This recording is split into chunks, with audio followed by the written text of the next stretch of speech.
Across the world, across the universe, it's time for Type 40. We're a Doctor Who podcast from the Spacebook for the Fandom Podcast Network, the show where we take an in-depth and closer look at this beloved television series, the spin-offs, the merchandise, even the fandom itself. Doctor Who's gone from homegrown family favourite to international entertainment legend and shaped the landscape of science fiction and fantasy for well over 5 decades.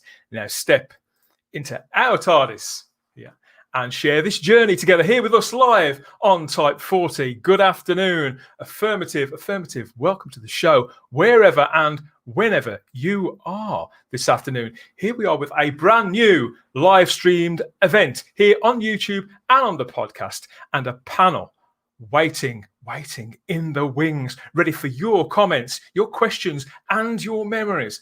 First things first, I'm Dan Hadley, your regular Type 40 pilot, Birmingham's king of the geeks, and this is Rosie, the house Dalek. She's here to keep one beady eye stalk on me as always.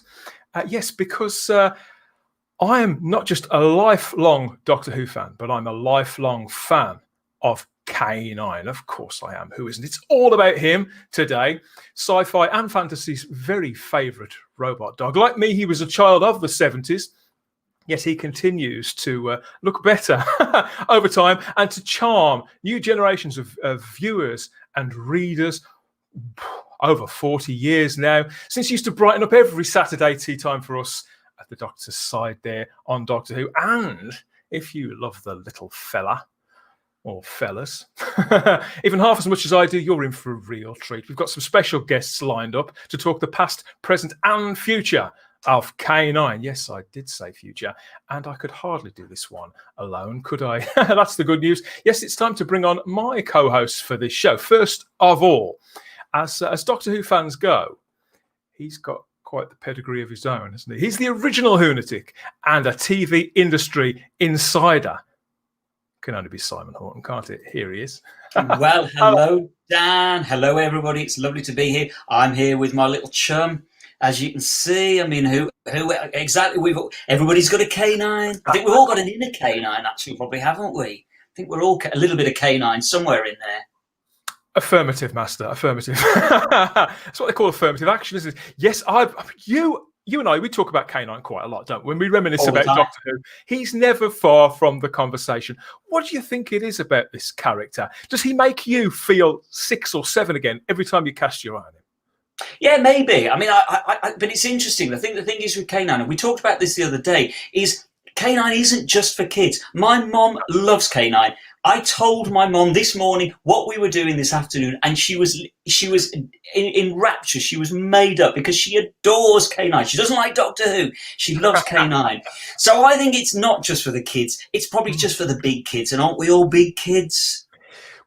Guilty as charged. I think that's going to be music to the ears of at least 2 of the gentlemen we've got waiting to come on a little bit later on.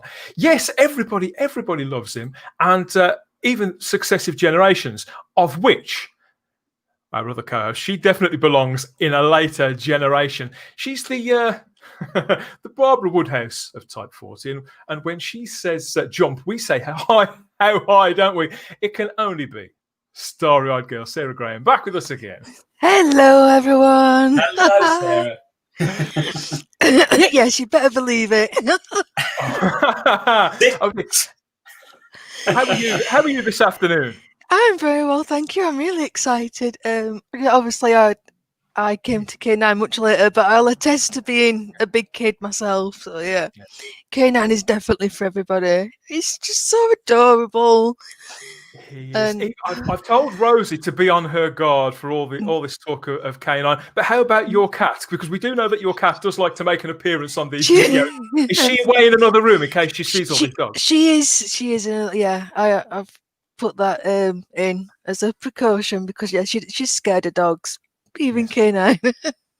How could you be scared of K9? Well, there's another one we're waiting to bring into the yard. I've had a look at he's got his own co-host this time. I think he's putting us all to shame. Yes, we're going to bring in our friend and travelling companion. He's always ready with a cutting remark, but always with a wink and a twinkle in his eye. It can only be JT. Here he is. Hello, Facebookers. Hello, Trouble. JT. K9 show. That is an impressive canine. What is that canine you've got there? Oh, hang on. Let me put these on. Now I've done the vanity bit. This was available commercially in 2000. And because Simon, I've always wanted a canine like yourself when I was a boy, that was the opportunity. He has been done up slightly by a very creative and very clever guy called Richard. Thank you, Richard. So he's a lot better than what he was when actually it was produced. I'm desperate. So is he one of the This Planet Earth canines? Yes, he is. Oh, I'm desperate. They don't make them anymore. No, I'm desperate for a canine from This Planet Earth, and they don't. Come on, This Planet Earth, make canines again. Yeah. Well, as I say, Richard has done this up for me. He's improved an awful lot of the actual model. So yeah, I'm very pleased. So how is everybody? Fantastic. I was just thinking, he seems to have a brushed metal look finish to him. Yeah, There, it does. Yep. Oh, it's absolutely good. Oh, I'm so envious. So do I. But it's just my camera. That's all that is. We've got a few people in the chat already. There's quite a lot of people here saying hello. We have lots of people here on Facebook chiming in. Hello, JT, Simon and Sarah. Hello. We have our friend Problem Being wants that canine. Which We one? all want that canine Problem Being. We want them all, Problem Being. And Sadaku's here. Beware of the dog. Yes. Of course. Who else is here? We have Charlotte's here. Charlotte Shields. Hello, everybody. Hello, Charlotte. And where is he? Where is he? Yes, we're looking for Lonnie Webb. Hi, Lonnie. Good to see you Lonnie. too. And Liam Neeson's shit is here. Hail. Hail. Don't you mean, That's a brilliant name. Hang on a minute. What's this hail? Don't you mean heel? Heel. Very good. I think you're getting your commands mixed up. Yes, I'm firing on all cylinders today. I am warning you.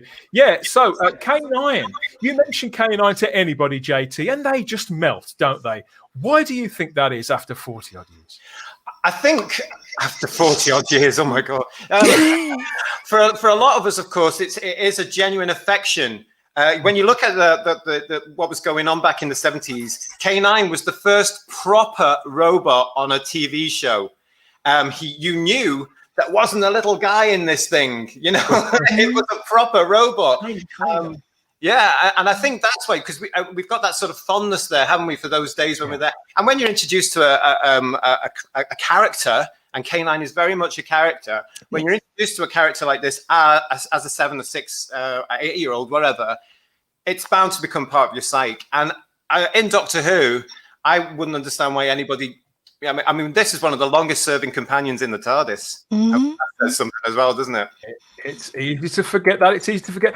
Simon and I, we were talking about this the other day, and I think I'd forgotten the relationship, the exact nature of the relationship between the Doctor and K9 back in those early days. And he was very much a straight man to particularly Tom Baker's Doctor, I think. And, of course, for children, the fact that he was obviously short, shorter than everybody else, and often trailing a little bit behind due to the limitations of the special effects department back then, I think that's all part of the charm, isn't it? Mm-hmm. It didn't bother me at all. People criticise it now and say, he's just trundling along the background. I can assure you, it didn't bother me then. It doesn't bother me now. That, as you say, that's part of his charm. He's adorable. K9 is cool. He'll get there in his own time, just like the tortoise and the hare. He will get there eventually, and he'll get it right. With that though, Simon, as well. I mean, yeah, you're absolutely right. When you're an adult, you see that. But you know what? As kids, we filled in the gaps. And the children today still do, don't they? It's brilliant. When you look at the 2010 series that came out for K9, and he's hovering everywhere, and he's flying everywhere, and all that sort of stuff. That's what that's what brings it full force, I think. That is the imagination that shortening that distance, isn't it, Simon? That distance between what we always imagined that K9 could do, possibly do, when our backs were turned, and there he is now in future generations. He can do it, and they can. Because I used to make K9 fly, my little toy K9. I used to make him fly across my living room and do all sorts of things, JT. And also, picking up from what JT was saying earlier, and this is something you and I talked about the other day, Dan, let's not forget, JT, you said he was the first sort of proper robot on television. I go further and say he's probably the first proper robot of this kind on film as well, because we talked about this the other day. He's before R2-D2. I don't care what anybody says. He predates R2. Absolutely. So don't let anybody tell you he's a reaction to Star Wars. He's not. He's of his own. He beat R2 to it. Yeah, good. Absolutely. Lots and lots of people watching here, and we've got David Southwell swapped over from the Facebook chat. Hi, David. In the afternoon live for a change instead of on replay. Good to see you, my friend. Hello, David. And we've been sent lots and lots of nice pictures too from people watching out there who clearly love K9 just as much as we do. So check this lot out, everybody. We have wow. pictures here from Michael James and Marcus Groves there, who's got two models. He's gone one better than even you have there, JT. Yeah, and his move as well, I believe. I think both of those are remote controlled as well, aren't they? Are they both homemade, do we know? Because they're phenomenal. Yeah. As in both Michael's and Marcus's. Are they homemade? Because they're brilliant. Yeah. Those classic K9s are just phenomenal. And taking them out into the streets as well there, Simon. Absolutely. I'd love to do that. Be yours, JT. Yeah. Even better news, you haven't got to take your old pooper scooper or one of those little plastic bags, have you? Ball bearing. Ball bearing. Ash White and Ken Mack. Also said wow. K9. Alfresco K9's out in the garden getting These are brilliant. There must be a K9 Builders Club out there or something. There's got to be. You get an R2 Builders Club, don't you? There's got to be a K9 club. I told you, it's the Kennel Club. It's the Kennel Club. Got some more You're here. going to milk that joke, aren't you, Dan? I absolutely am. This show's going to run for a couple of hours. You're going to hear that a few times. Dale Who and Reese Harvey. I don't know if drinking there. He's got his shades on. Yes, some pair of sunglasses. I love it. I love it. Dale's got the lights in the eyes. That's Yeah. brilliant, Dale's. Those are just great. They're If you ever incredible. guys, just send one my way. I think I've met Dale Who's. And to me. Yeah. If you got any spare. We'll share, Simon. We'll share custody. It's amazing, isn't it, Sarah, that Dyson hasn't made one of those? We've got Brilliant. those have been sent in. Names unknown. If anybody knows the names of these two punters out there watching, let us know. Hail Lord Thoth. Hail. Yes, let us know what you think their names could be. They're getting into the spirit of it. And we've also had this one too. I don't know who this joker is. I've no idea. I can't believe that. Absolutely. I said in the chat a few days ago, Dan, I said I want somebody to send in a knitted K9. Yeah. I didn't seriously expect it to be Paul McGann. That's brilliant. It looks like he's got an evening planned, delicious evening planned with just him and his K9 there. Brilliant. Yeah, That's made my day. Yeah. That sums so much of it up, doesn't it? This is how people feel about them. We have them at our sides, or if you like JT, I mean, you have it about the house by the look of things, roaming around, doing whatever. Scaring off burglars or whatever else. You know, it's funny. The thing with K9, we do so many of these videos, and sometimes we do talk about quite serious stuff, and we all get a bit down in the mouth. Look at us. We haven't stopped smiling since we came on camera. Yeah, we've all turned into little K9 kids. does to you. I guess you not love K9. There is something about K9, and it doesn't matter which generation of K9 that we're talking about. The thing, it's timeless. It's completely timeless. I think the appeal is timeless. Images like that. It looks so majestic there. Yeah. Brilliant. All conquering K9, of course it is. And I mean, people watching in the chat, I'm sure, you mentioned the fact you're doing a K9 special and you saw the reception. It was, I'm there. But of course, this is how Doctor Who fans are, isn't it? We latch onto these things and we don't let go. We latch on hard. Yes. So, as much fun as this is, I don't think they're here to we hear could talk all day. gassing on between ourselves. I think we've got to bring in the other guys. We've got several people waiting in the wings here, yes, to talk about K9, because the history of our favourite series is the work of dozens of writers, and storytelling is I suppose some could consider it a calling, couldn't they? And writing is certainly a craft. And it was Doctor Who's Robert Holmes that once said that if there's one series that finds out, that tests a writer's worth, then it has to be, then it's definitely Doctor Who. Several couldn't cut it, and few came back time after time after time. But our guest today, one of our guests, is one of them. Throughout the golden period of the 70s, across 2 doctors and several production teams, Bob Baker wrote and co-wrote 9 full multi-part serials, many of them some of the most iconic that were ever screened, and co-creating K9 himself with longtime friend and writing partner Dave Martin.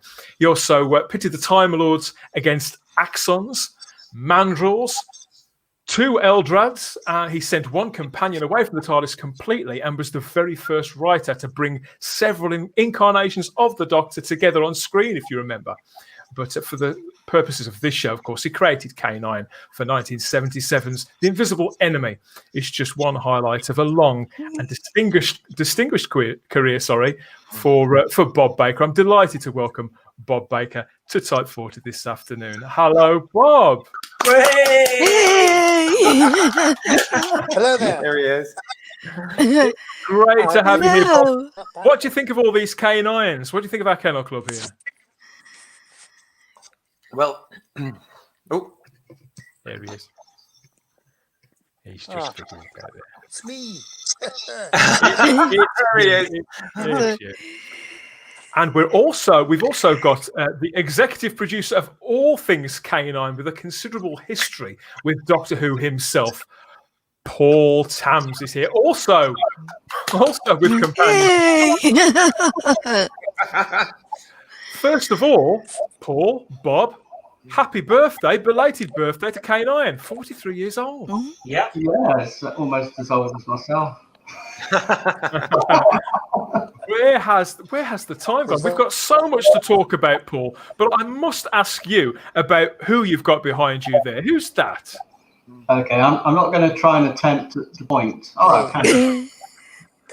That one. Yes. This one here is the actual prop that was used in the Australian K9 series that Bob and I did in 2009, which was broadcast from 2010. And this is a presentation model that made for us by Richard Ashton, which we've used at trade shows at Olympia and other business events, showing the new look for the upgrade of K9 for the project that we have on the way. Really impressive. That one, I mean, that's blinged up. That is a blinged up K9, isn't it? That one, right. Absolutely spectacular. We've got people saying hello and welcoming you all to the stream here, and happy birthday, K9. There's lots and lots of that. And hello, Bob there from our friend from being. Laurie says hello to. People are really happy to see you all here. K9s as well. Absolutely love the scene in School Reunion where the 10th Doctor sees K9 again. Brings a smile to my face. We're going to have lots and lots of memories a little later on. I can't hear a thing. Oh, Bob can't hear us, Bob. Can you hear us, Bob? Give him a moment. No, I can't. Could be It's a all lot of broken up. could be a lot of noise coming through. Yes, we have a lot to talk about. But Paul, when you take your K9s, obviously you take them to corporate events and things like that, don't you? But what's the reception? Is the sight of K9, any K9, enough to reduce a grown man to a quivering wreck with a big smile on his face? Well, a grown man and grown woman. Or woman, yeah. I'm glad you got there before I did. Definitely. I mean, we've had a great response. I mean, we That's did worse. one show where we had a whole gang of kids, and we had the original K9, like the one JT's got, and we had these 2 K9s on a long table, and they all flocked for these 2 because it's something that they can relate to as something new. You know, with the original K9 that Tony Harding designed for Doctor Who, that's iconic, and there's a lot of people that say, oh, you can't change it, you can't do this and you can't do that. But in modern day TV with the techniques and everything that's being used nowadays, we have to consider what you're putting on the screen. With the old K9, he used to trundle around after Tom Baker on the floor. That used to cause a lot of problems in the studio, and also a lot of problems with, for the directors, because the actors would also have to get on their knees all the time to talk to him, or they'd have to shoot. And remember, in the old days of Television Centre, they used these very large cameras, which were all on high mounts. They didn't have the luxury of modern day TV, where you use one camera like a movie shoot, and actually be able to manipulate it to angles to actually use it all the time. So one of the things when we did the Australian series, with having a bunch of young actors, basically the kids in the show, we had to have something that was proportionate to them, so they could be all on the screen together, and with him hovering as well. The original size prop, everyone thinks, oh, it's a small, cute dog. It's actually quite a large prop. It does look big. Because of all the mechanics that went in and everything. And so you couldn't basically have that floating in the air. And Bob will take up the story that when he and Dave created K9 and they wrote the original script for Invisible Enemy, they actually wrote in that K9 hovered everywhere. Oh, really? I had no idea about that, Bob. So basically, we went back to Bob and Dave's original vision of K9. This one. Can you hear us now? Can you hear us now, Bob? I can't understand what people are saying. I don't think he can quite make out what we're saying. But yes, while you've just brought him up there, Paul, let's just take a moment to remember here Dave Martin, who passed away in 2007. But of course, he was your close friend and writing partner, Bob. And we just want to take a quick moment to thank Dave too, and remember his huge contribution, co-writing all those stories with you, and conceiving this wonderful creation, Bob. It's thank you both. The idea, Bob, of K9, was it born of necessity or inspiration, or a bit of both? What do you think it was? What do you think you put it down to yourself and Dave?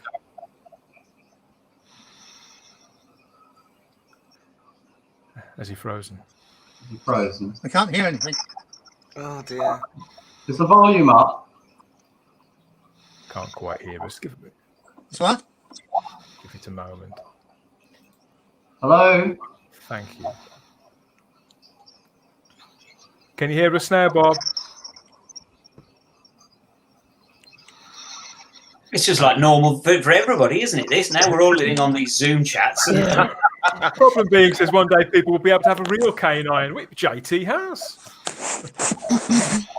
Maybe he needs to hide the volume up on his iPad. Happy birthday to our favourite robotic dog K9 there from Daniel Leach in the chat. There. Yes, sir. Bob seems to have frozen, bless him. We have a picture. We have a picture here of you, Bob, there with Dave, with your writing partner, Bristol Dave. boys. The Bristol boys. If you had a penny for every time somebody says that to you at a convention or whatever else, like the Bristol boys gets bandied around a lot, I bet, doesn't it, Paul? It does with Bob and Dave, and it's an affectionate term that I believe Terence Dix and Barry Letts especially came up with for them in the early days. They were his Bristol boys, you know. Oh, Bob's dropped out. He's connecting again. I think he is still with us, but I think he's having some connection problems. He needs a K9 at his end to sort this out, doesn't he? I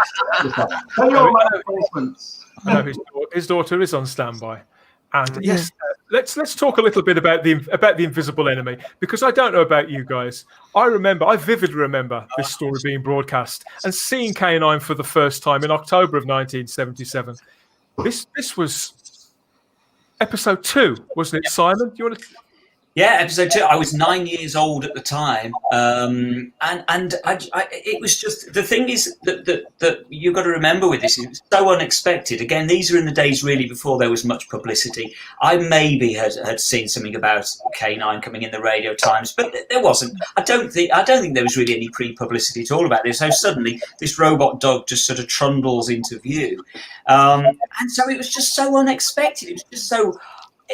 Let's be honest, K9 is very un-Doctor Who in many ways because it looks so very, very impressive.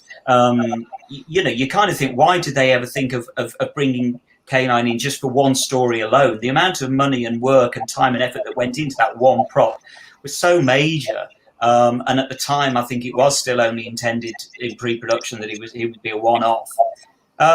So you got to try and think back to those days when it was just so impressive just to suddenly see this really, really fantastic robot dog sort of trundling without any expectations whatsoever. And of course, from word go, he just commands the screen. He commands your attention straight away. It was a big moment for a kid of my age. That was. I don't know how you think about all this, Paul, but an idea like that. So simple, it's brilliant. People working in entertainment, they try, don't they? Search for years for an idea like that, inspiration like that. Yeah, I mean, especially when you think that Bob and Dave wrote the character just for the one show, and then the producer at the time, Graham Williams, took a punt on it and actually kept it in the show for 3 years now. After that, so and he took a real chance with it, and it worked. So sometimes you take a chance in a show like Doctor Who and it doesn't work, but in this case, it certainly did. No matter what anyone feels about the character,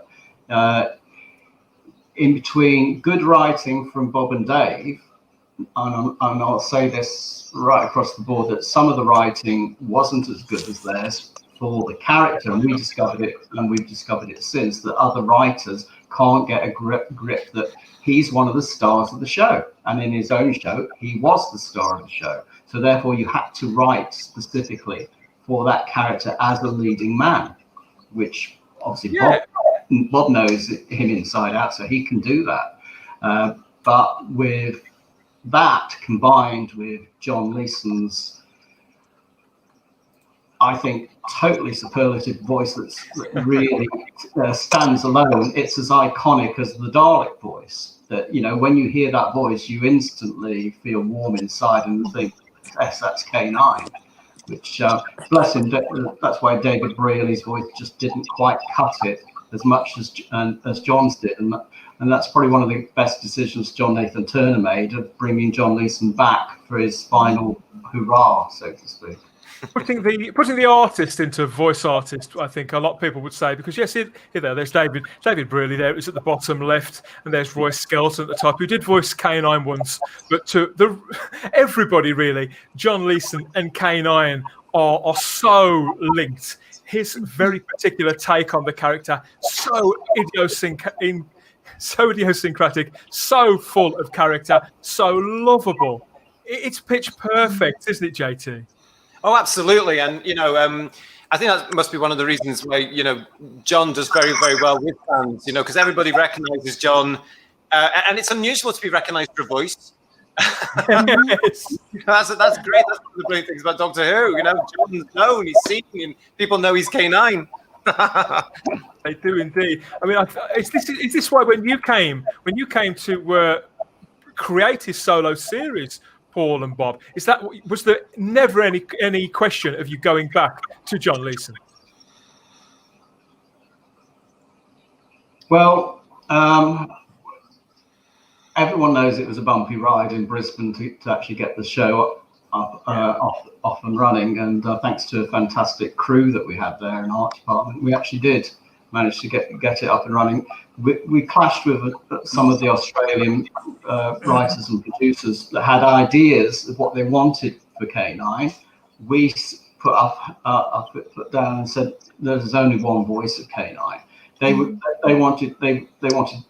to talk to Andy Serkis. They wanted Jason Donovan at one point. Really? Then Then Robbie Williams at another point was contacted. Who was that? Sorry, Paul. Robbie Williams. Well, Oh really? no. Really? Really? And we just kept saying, no, you can't do this. It's K9, it's John Leeson, and John Leeson is K9. It's in the DNA of K9. So therefore you have to keep it that way. So, Have we got Bob yet? Can we hear Bob yet? Can you hear us, Bob? Bob? No, he's gone again.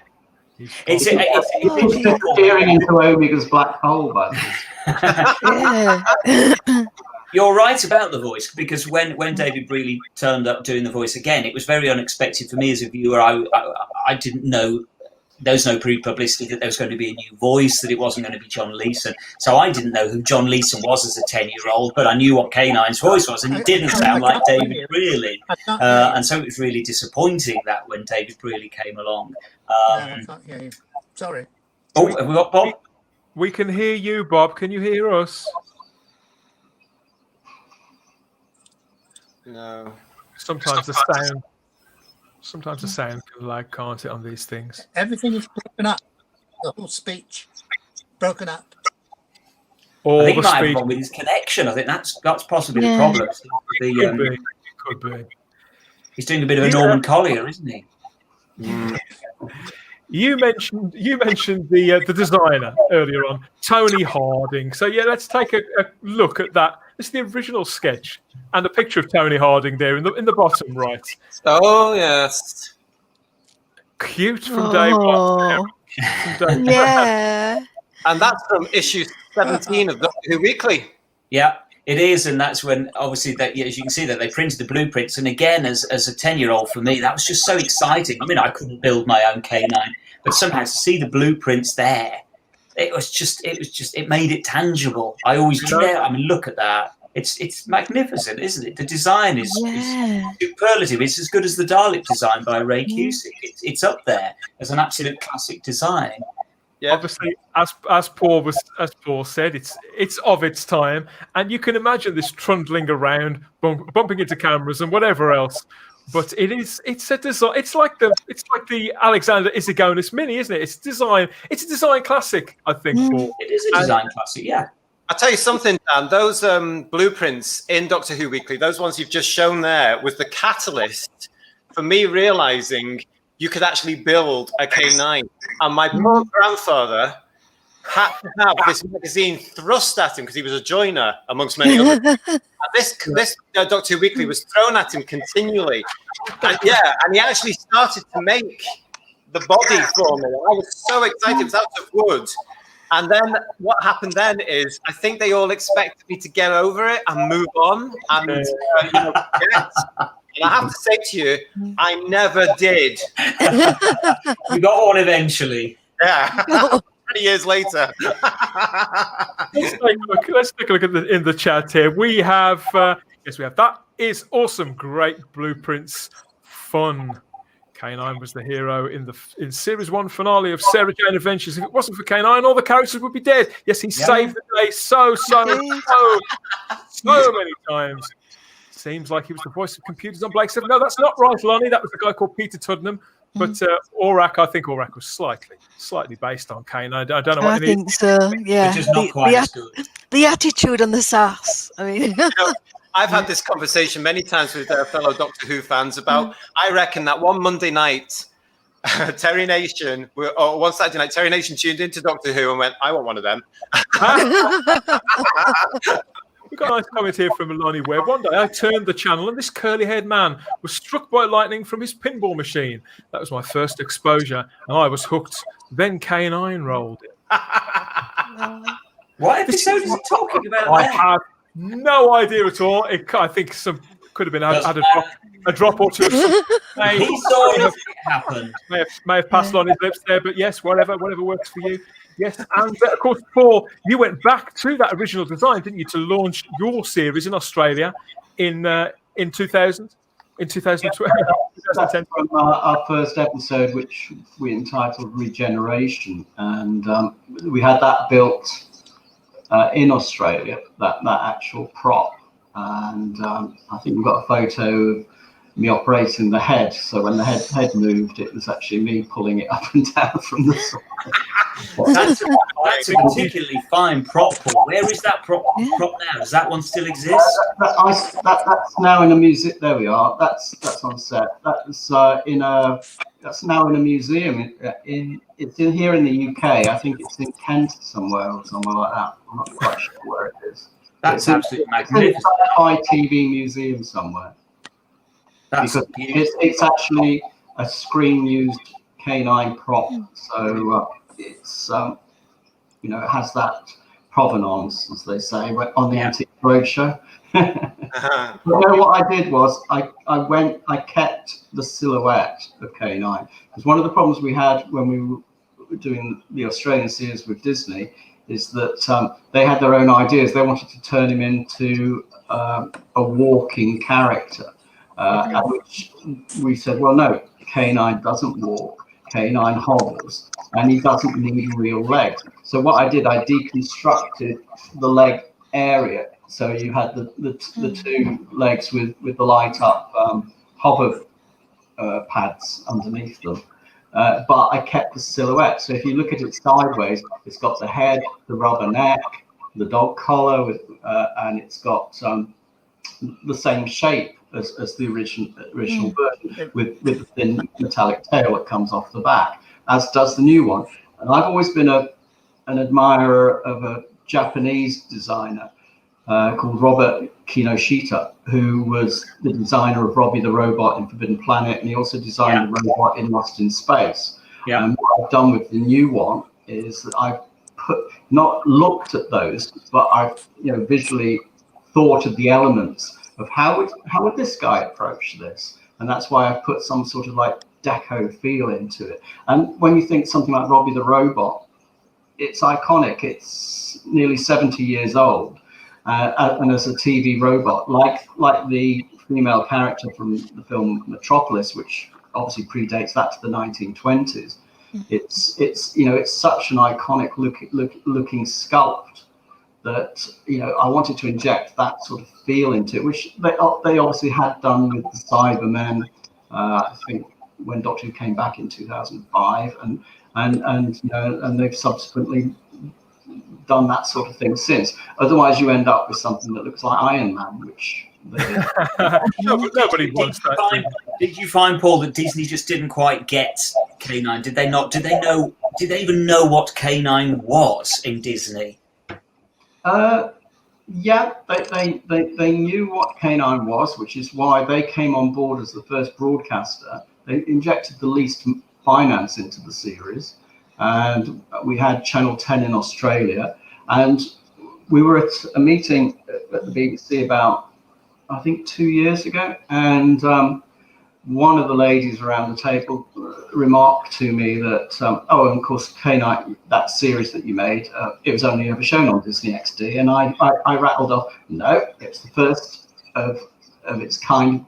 There's been no other Doctor Who show or Doctor Who show related that's been shown on Japanese television or Russian state television, Turkish ATV. It was shown in Czechoslovakia. It was shown in all the former Yugoslavian countries like Macedonia, and right across on Cartoon Network to cover all of the Pacific area, Australia, New Zealand, and up to obviously all the islands up to Japan as well. And also we were shown on Sci-Fi Channel in the USA. We were on BBC Kids alongside Sarah Jane Adventures every Thursday evening in Canada. So it really did have a big international reach then, Paul. We've got a message here from M in the chat who says Paul did a great job of making the new one look modern, but still keeping the feel of K9 close to the old one. You worked extensively on redesigning this, didn't you, with a guy called Alex Kubalski?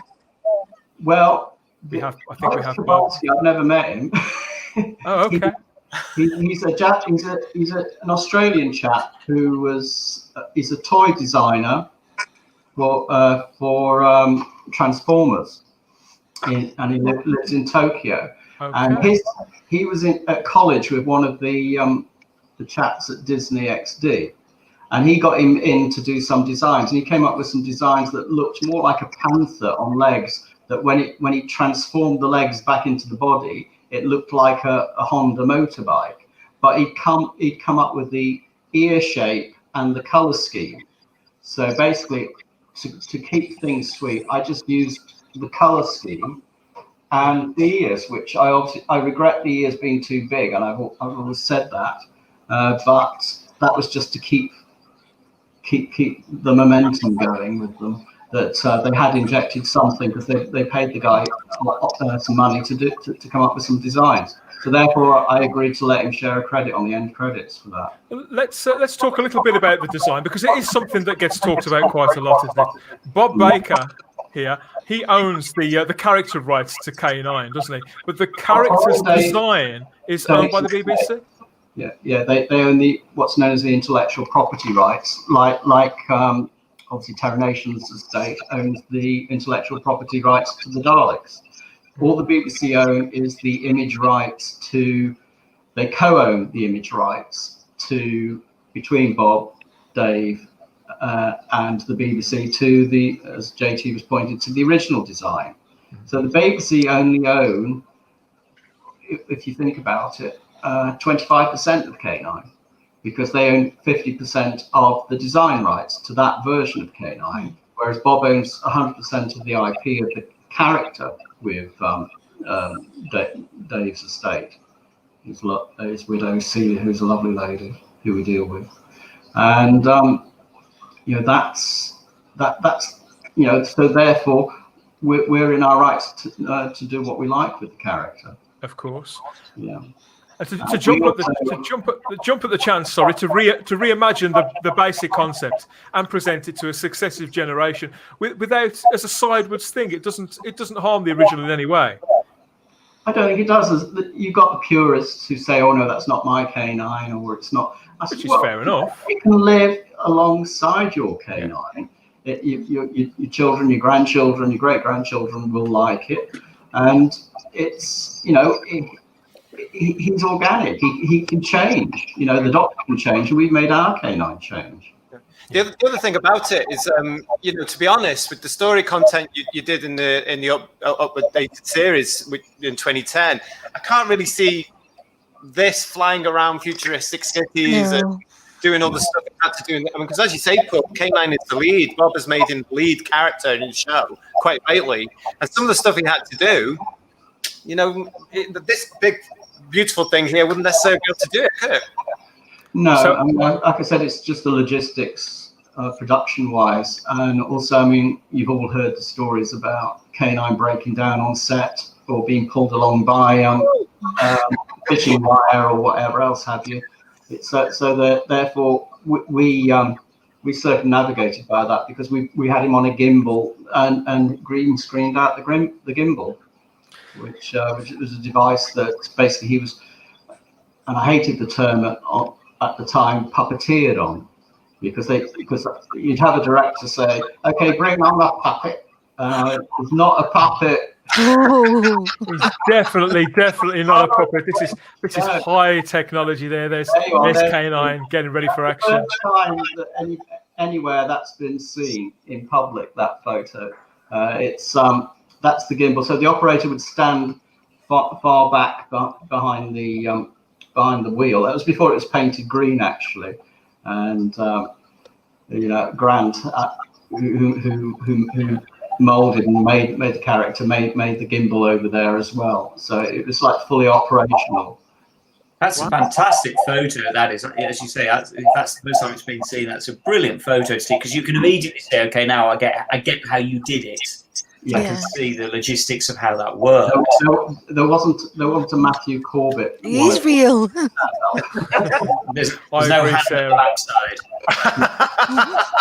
The thing, there's no little man anywhere in the equation, apart from a few feet away, holding whatever else in the original show. But how does it feel, if we can try and get Bob again? How does it feel, Bob, to finally see K9 fly after all those years? Oh, It's not quite. Oh No, no, not still got it, having have we? trouble. It's not working, is it? It's going to be one of those. This is live TV, folks. It's going to be one of those. Are you with us yet, Bob? Have we got Bob? From a He's technical there. point of view, Paul, to be able to achieve all these things and to bring Bob's vision to life like that. Words are all broken up. Oh, we're all broken up, he says. Yeah, we get the Oh, occasional. we are sorry, Bob. I think it's his connection. I think it is the connection. Just bear with me a minute. I'll give him a quick call. We love you, Bob. We want you here with us. We do. From an adult's point of view, looking at Dan, it's great, isn't it? 'Cause as I said before, when you actually see K9 now in the updated version, and you can see him hover, it does fit in an awful lot because you can look at something like that, and then you can go back to the old. Wouldn't it? Is he there? Oh, you can hear now. I can't hear the words. They're all broken. Oh, It's his connection. he's hearing us stuttering. It must be his connection. Yeah. Bob, are you on the iPad or the laptop? Misconnected. Are you on the laptop? It's like swap shop, isn't it? Checkers, where are you, love? Woo! Affirmative. Look at that. Those happy days.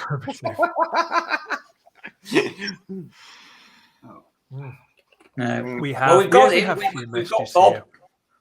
We Aye. love you, Bob. There's a lot of We do affection love you, being Bob. poured out to Bob. Just smile. Seriously, can't hear you. There we are. Can you type a message at the bottom of the screen too, Bob? That's all. Yes, for anybody who cheese hasn't from it. caught it, this is he's there quoting from some of his other work. There, of course, Bob was the writer of most of the Wallace and Gromit material, wasn't he? Including the amazing film The Curse of the Were-Rabbit. Oh yeah. Just another line, an amazing career. That was my childhood. What? Outrageous. Well, of course.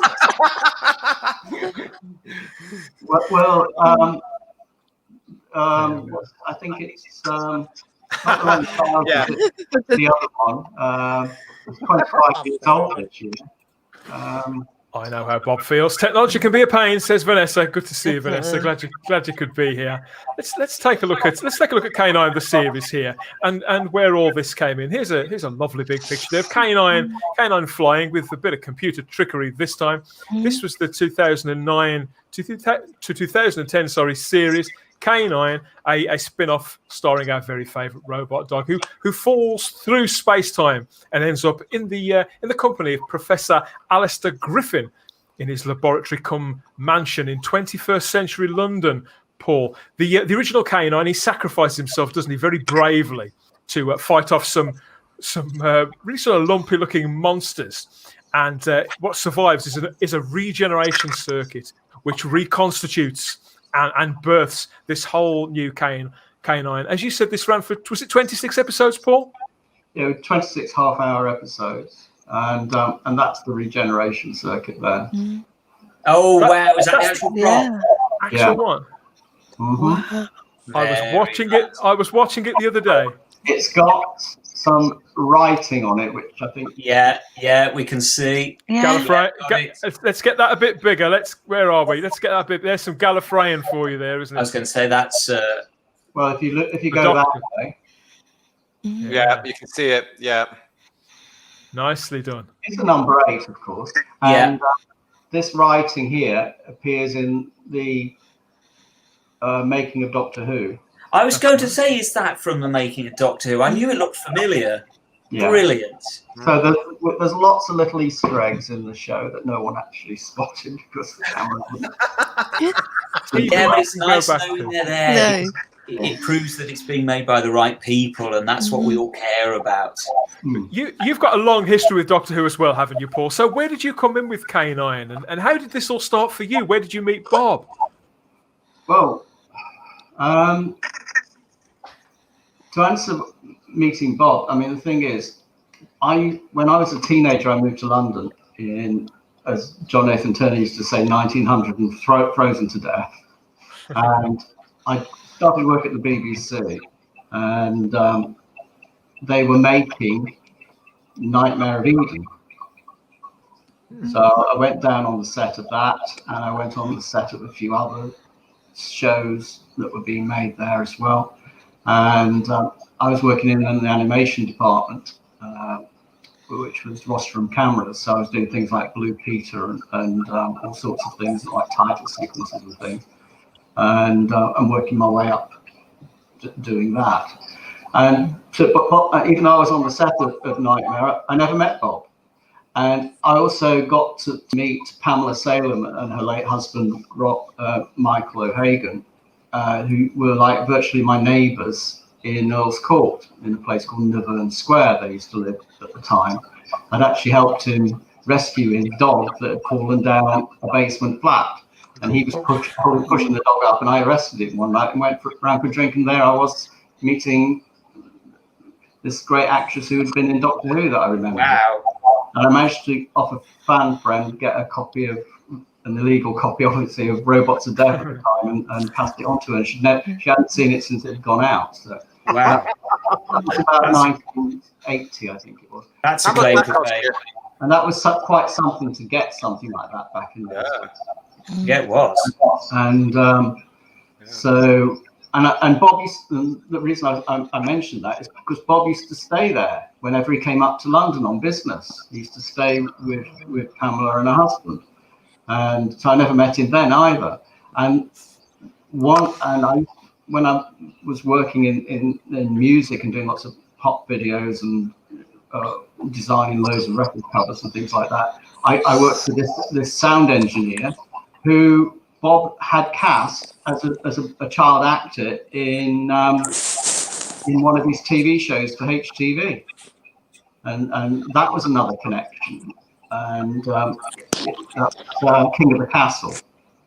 And then when the hiatus hit in the 90s, I contacted Bob just out of the blue. I got his number via a friend, and I'd been seeing all these fan-produced dramas that were going direct to DVD. It wasn't even DVD; it was VHS. Then it was all stuff that Bill Baggs was making on the BBV. The Bill Baggs stuff, and then there was this dreadful thing that was filmed on the HMS Belfast with these sort of shakedown. Oh yes, which I heard that all was not well with that one, but it was very badly directed. So I just thought, oh, surely you can do better than this. So I thought I'll have a go myself and let's do a K9.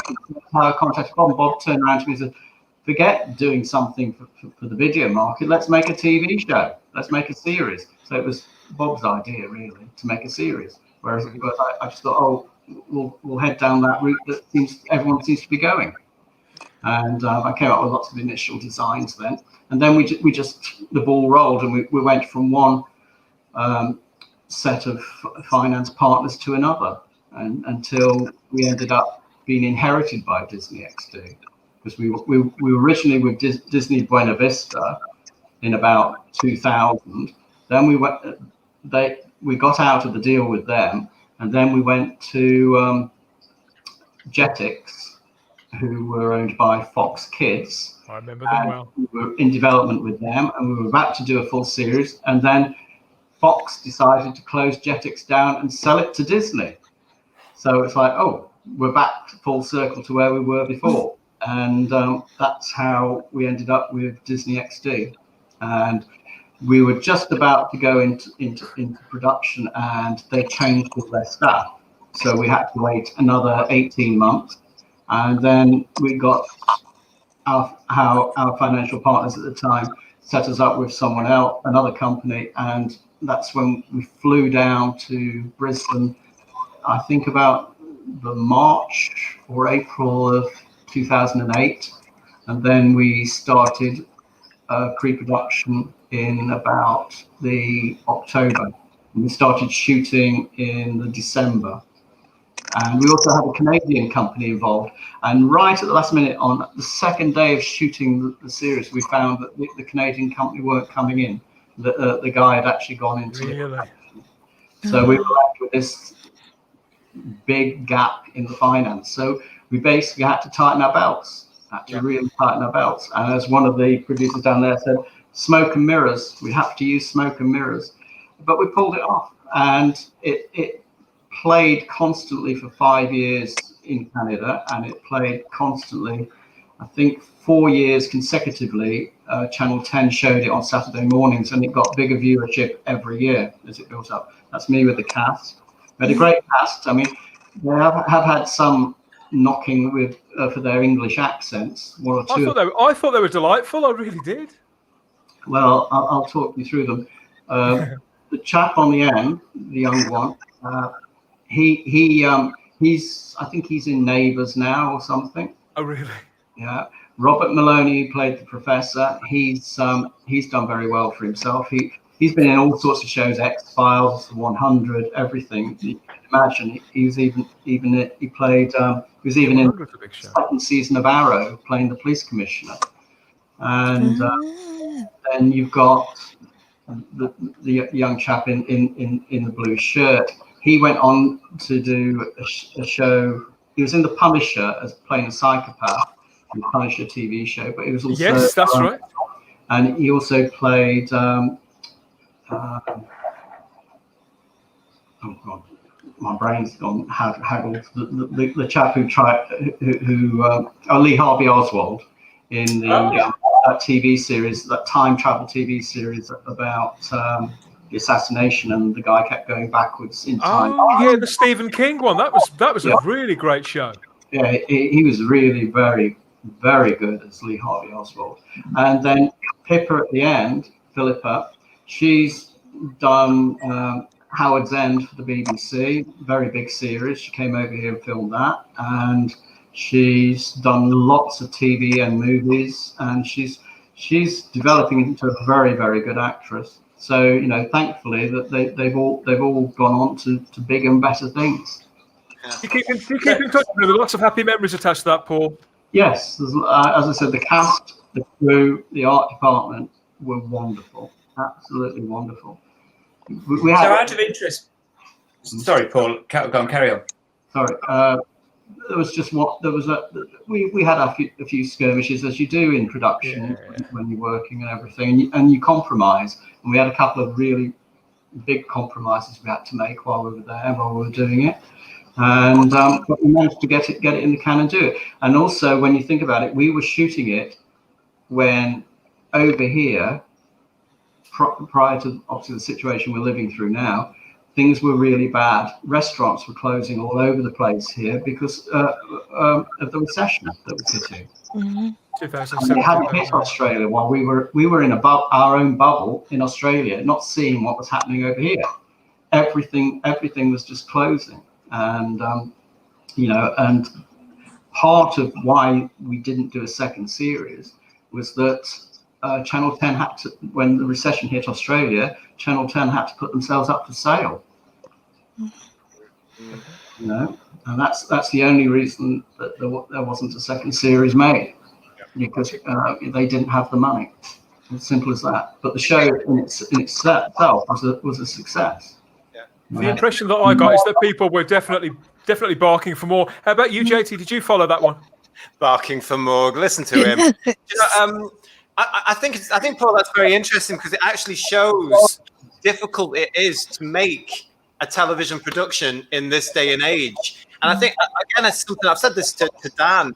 In this day and age, because fans are guaranteed in a way certain shows all the time, you become a little bit lethargic. You become expectant, and it's just not the way reality hits productions these days. Interesting story.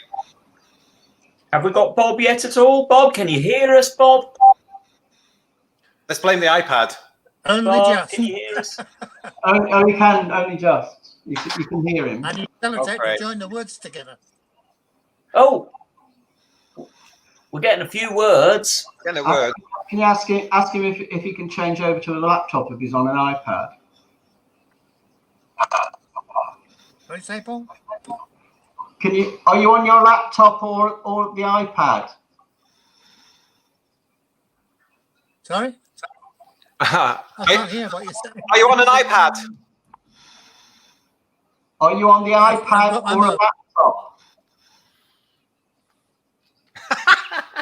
Hang on. we are. Hang on. Technical support live for you on YouTube. Well, this is what you get for live, isn't it? You don't get this on Radio Free Scaro, do you? Let's be honest. Paul, out of interest, going back to that whole story about how that 2010 series came into being. Did you at any point sort of take the idea to the BBC, coming from that initial thing of maybe it's a sort of a straight to video thing, but then Bob's saying no, let's do it as a show. Did you give the BBC an option to pick it up, or? It was the obvious thing to do. We went to the BBC. We went to the BBC on more than one occasion, and have done since. The initial response was, "No, it's not for us. Doctor Who's dead. He'll never come back." Well, It just shows to the BBC always know what they're talking about, don't they? That's not there anymore. Same old story, Sarah. One of the chief executives of Children's back in, I think that must have been about 2000, probably 1999 actually, thinking about it, yeah. And 98, 99. And we were then called back by someone else there who was really keen on it. And that was another department of drama. Then we went to Children's, and Children's department were up in arms, all fans, like, oh, we've got to do this, we've got to make a K9 show. And obviously we to use the K9 from Doctor Who, obviously spruced up a bit and everything. And they were really keen. We had a couple of meetings. And then they got a new chief executive, who was an American woman who had no idea of what K9 was, or was interested in doing sci-fi. And she said, sci-fi is dead. Kids aren't into sci-fi. Kids want to see shows about other kids with the same problems, living at home, going to school, and all that sort of thing. Oh my God, that does sound like the BBC. The BBC have always got their finger on the button, haven't they? They're there. They know the zeitgeist. So I mean, the one thing about what JT was picking up on about finance is, one thing with the BBC is they, at one stage, probably no longer now, they were guaranteed a financial income to make shows. But and obviously the private market, the market outside of the BBC, the commercial market, which says it all, the word commercial compared to the BBC, is very different. And now with the streaming services and everything, it's opened up a whole new world. Even the BBC are seeing it themselves and getting with the plan. I mean, finally, they're showing a 5-part Dalek animated series starting next month. Yeah. So it's that's. Was that Bob? We can hear you, Bob. We can, yes. Yeah, better. Can you hear us? Yes, I can hear you now. Yes. Way, we've got Bob. Yes. We can't see you, but we can hear you. Fabulous. Great to have you back, Bob. It's like a carry-on here. Surprised when you were talking about Rainbow earlier on that you didn't go into one of your voices, JT, because I've heard you do Zippy and Bungle. Yeah, Zippy. Yeah. So Bob, Right. Fire away. can you can hear us there? How did it feel, Bob, all those years later, to finally see K9 fly? Right. K9 what? Fly. Hovering around. Well, we'd always wanted him to fly from the beginning. But the first one we wrote had him just like sort of 2 inches off the floor, just going along like that, as if it was ground effect or something like that. But then we, of course, the script editor said we can't have that.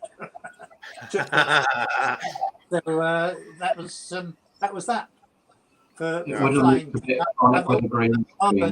desire to make him fly, because he can't interact with people when he's on the floor. That's the trouble. Tom Baker used to hate kneeling down on his knees to K9 because demeaning to him, he felt. Anyway, he ended up loving K9 one way or another. So when you look back on the creation of the character, Bob, Do you view it as a flash of inspiration, or was it born out of a necessity of the plot at the time, or was it a bit of both? Well, we got back from heavy duty pub lunch, and had a few silly ideas, And I said, what about a dog? And Dave said, K9. I said, Even the name came in a flash there, Simon, by the sounds of it. Can you remember, Bob? Can you remember, Bob, at what point was it decided that K9 was going to stay on the show? Because presumably you and Dave wrote the character originally purely for the one story, for the Invisible Enemy. So can you remember at what point suddenly it was decided, okay, we're keeping him on board? Yeah, Bob rang us up whilst I think they were still filming the episodes. And he said, we want to keep him on, and we said, thank you very much, love it. Talk to our solicitor. Yes, my agent. Talk to my agent. Very good. I mean, can you remember when you were first writing The Invisible Enemy? Did you have any inkling in the back of your brains, you and Bob, you and Dave, that maybe they might decide to keep him on, or was it literally just you had no idea, you had no dreams at all of K9 staying on, or had you got your eye on the bigger prize? Absolutely no idea at all. We just did the story because we thought it was enjoyable. Because Dave loved dogs. He had a couple, and he was keen that it would be successful as a character. I mean, this is the thing. It's sort of another element to the Doctor. He had somebody who he could argue with, things like that. So anyway, yes, it was well in. I think about the third episode they were shooting, and Bob called us up and gave us the good news. Can you remember when you first saw the realisation of K9, and did it live up to your image in your minds of what K9 would look like, or did you and Dave have a completely different idea in mind for K9? They sent us the drawings of the early one, which I think you showed earlier on. Yeah. The white drawings from the designer, who did a brilliant job, I think, fabulous job, and. It ended up a bit more chunky than the drawings. The drawings were kind of setter, and the real one was a bit kind of a pug compared. But we were delighted with it. But first time I thought I saw them trying to make it move. That was a bit of a shock because it would suddenly rush forward at terrible speed and bang. But did you kind of feel at all guilty for the fact that you'd come up with this character that just couldn't work in the studio and it was all your fault? Did you feel guilty? Producers hated him. They're watching. They had to invent some new kind of travelling mats. It's always you. It's always you. We've got lots of lovely messages coming through in the chat here, Bob. We've got Bob, thank you so much for all you've contributed to Doctor Who and for bringing us K9. There's so many wonderful stories along with Dave, and that's from Problem Being in the chat there from YouTube. Lots of goodwill here, and yes, thank you for keeping K9 in the public consciousness. Talking about the public consciousness, Paul. Yeah. This is where there's a new chapter beginning, isn't there, Bob and Paul? K9. Onto new adventures very, very soon. We've got a little video that you've sent along to us that we're going to play for everybody, which is the next chapter, isn't it, in K9's journey? Do you want to introduce this for us, Paul? It's got a few chapters in it. So do you want to say a little bit, before I play this video, do you want to say a little bit about what we're about to watch? Given the necessity of what has happened this year with the lockdown and everything, we decided, okay, and we are very close with a company that is very, very keen to make a series, and we're hoping that that's going to happen, and we'll discuss that after we discuss the next item. So we had some movement animation done, we decided, okay, we can't physically make anything, we can't do anything, so let's write a book. So Bob's written the book, and that's what you're going to see for that. So this is Bob's brand new K9 book. We're going to see a promo for it right now. This is the first time this has been seen anywhere, isn't it, Paul? It is, yeah. Absolutely. So here we go. Check this out, everybody. How excited are we?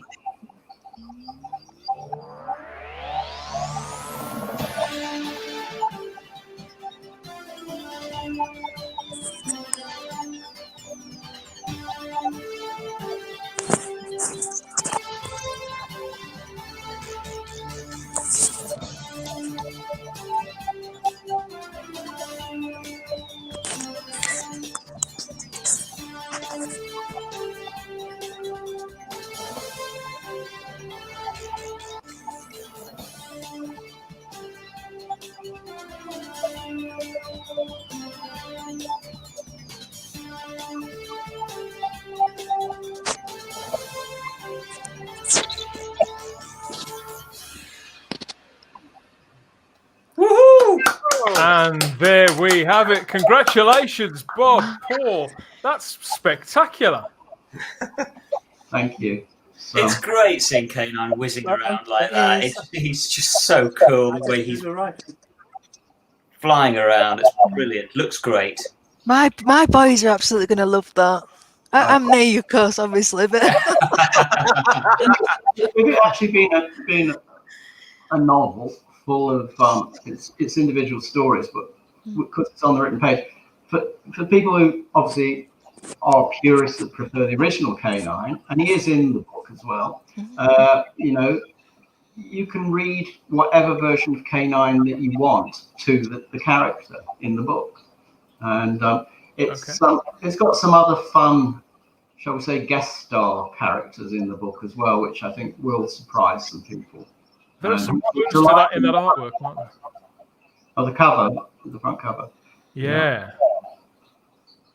It just looks great, and I just love the design of K9. I mean, he if it's possible, he just gets cuter and cuter with every redesign. It's a nice middle ground, isn't it? It's great because as Paul was saying earlier on, you've got the similar sort of silhouette. He's still clearly recognisably K9, just as I say, a blinked up K9. It's just perfect. It looks great. Well, that's the biggest compliment that people actually instantly know. I mean, fair enough, he's got the name K9 slapped either side of his shoulder pads. It'd be like Superman. If you saw someone with an S on their chest, you know who he is. But no matter how the costume's designed, but anybody just seeing it even from a distance, even when we were filming in Brisbane with the Australian K9, we'd hear people chanting, "Where's Doctor Who? Where's Doctor Who?" And it's like, they instantly recognise it. That's K9. No matter which face he's wearing, it's like the Doctor. Whatever face they are. Speaking in the modern day vernacular, it's like, they are recognisable as the Doctor. I think as much as anything, it might be the red eyes, the little red eye vibe. That just to me immediately says K9. So people always say, it's down to the eyes being the Windows sold and all the rest of it. And I do think that there's a lot in the eyes. Yeah, I mean, one thing with this new version is that we'll have retractable lenses behind the visor line, so that we can have some sort of like almost like not emoji, but sort of like visual eye movement, eye close, and also also underneath his. I'll just turn around to it here. Underneath this section here under the eye, there's going to be like little shields that come down, almost like our eyelids. So we got a hint of that a little bit in the trailer, didn't we, Paul? Some of the graphics were pointing at that. And also from the Australian TV series, we put K9's heads-up display on view, so that you could see what he was analysing and what the creature was and everything like that. And or if he was analysing, You Robocopped him, didn't you, Paul? You Robocopped. Yes, we're going to project that as 3D holograms, as you saw in the little trailer. That they were just movement tests. So we thought, we'll use the movement test for the book trailer, and that saves a bit of money. But no, it's available for pre-order from tonight, I believe, on our k9official.com website. Plug. We've got the banner running at the bottom there, and there'll be links to all of that in the description, as always, in the comments section. Let us know what you think, if you're excited about all of this new K9 stuff, and what you think of the video in general. Chuck us a like, won't you? Subscribe to the channel for more content just like this, more Doctor Who love, more K9 love. Yes, and share along, share to your friends, share to the kids, show them the wonder of K9 in case they haven't come across them before. Because this book, it's made up of, it's 4 stories, isn't it? 4 brand new stories from Bob Baker here, as described on the back. And I understand, Simon, that you're going to give us a little bit of a reading of the plots of all of these, aren't you? Shall I do that? Shall I do that now? I think you should. Let's get them up on screen and we can hear your wonderful reading voice. Right, clear your throats, everybody. Settle yourselves down. Really excites me. Let's start with the gift givers. K9 returns to New Earth 7 to find that an alien race has taken control of the planet's population of Earth colonists and AI life forms. Teaming up with a former crook and a work droid called Boxcar, I want to meet him already, K9 must use all his ingenuity to release the grip that the invaders have over the new Sev president. But how can he do this when he has never heard of or encountered the race enslaving the planet? A race calling themselves Axons. Ooh, it's exciting. I want to read that story. I love an Axon. I love an Axon also. Love an Axon. And on to story 2 there. The 9 Moons race. K9 is refereeing the triannual 9 Moons race around New Sev. Keeping the assortment of colourful and exotic races with their souped-up spacecraft is proving wary. And when he realises that somebody is so determined to win the race that they will stop at nothing, including murder, K9 realises what the term "hard day's night" really means. Fabulous. As in Hard Day's Night, it's he's been working like a dog, hasn't he? Like a dog. Boom, boom. I love it. It's great, isn't it? How's this sounded to you so far, Sarah? Oh, it's fabulous. I'm really excited. Quality K9 That's a bit of an interstellar wacky races as well. Brilliant.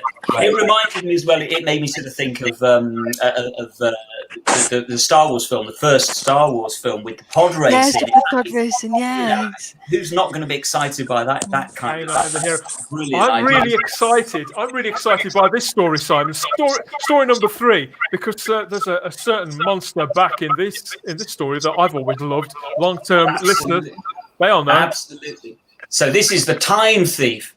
K9 encounters a cheeky time and space travelling character, a chancer and petty thief who insists that he has met K9 before. Knowing this to be impossible, K9 is intrigued. Drax, we all know Drax, under the employ of the leader of one of the gangster gangs that thrive in New Sev's most unsavoury districts, has recently stolen over 10 million credits worth of diamonds and what he thinks is an ancient relic from the New Sev Museum. That's your Drax voice, isn't it? Unbeknown to Drax, the relic is in fact a cluster of incredibly rare eggs belonging to the mandrill species. Dun dun dun. Who are thought to be extinct. K9 has to face a gang war, apprehend the culprits, and face the fact that the mandrill eggs are beginning to hatch. Hey. Who doesn't love a mandrill? I love the mandrill so much, Bob. JT, what do you think? To see the mandrills back. I'm really excited. I think these sound wonderful, and you can already picture what's going on, can't you? You really can. There's one more gold nugget of brand new K9 action coming. Here we are. This is the Proclaimer. Witnessing an anomaly on a planet on the outer rim of Nusev's galaxy, K9 suffers damage and lands on a world ruled by an elite force called the Status Quo. Hailed as a savior, he is looked upon to release the downtrodden cybernetic and human inhabitants from a life of poverty and oppression. Oh, Yes. very good. K9 Freedom hero to fighter the rescue K9. there, by the Yes. sounds of it. Everybody's hero, K9, isn't he, Great. Sarah? He is. He is. He's Have we wonderful. still got Bob on board? Can you still hear us, Bob? Yeah. Yeah. They sound great, Bob. I want to read this book. I can't wait to read this There he book. is. Yes, Congratulations. They sound so much fun. They really do. We're all desperate for a bit of fun right now. Absolutely. That's the reason we It's decided all on in the this. style of what I call my lockdown.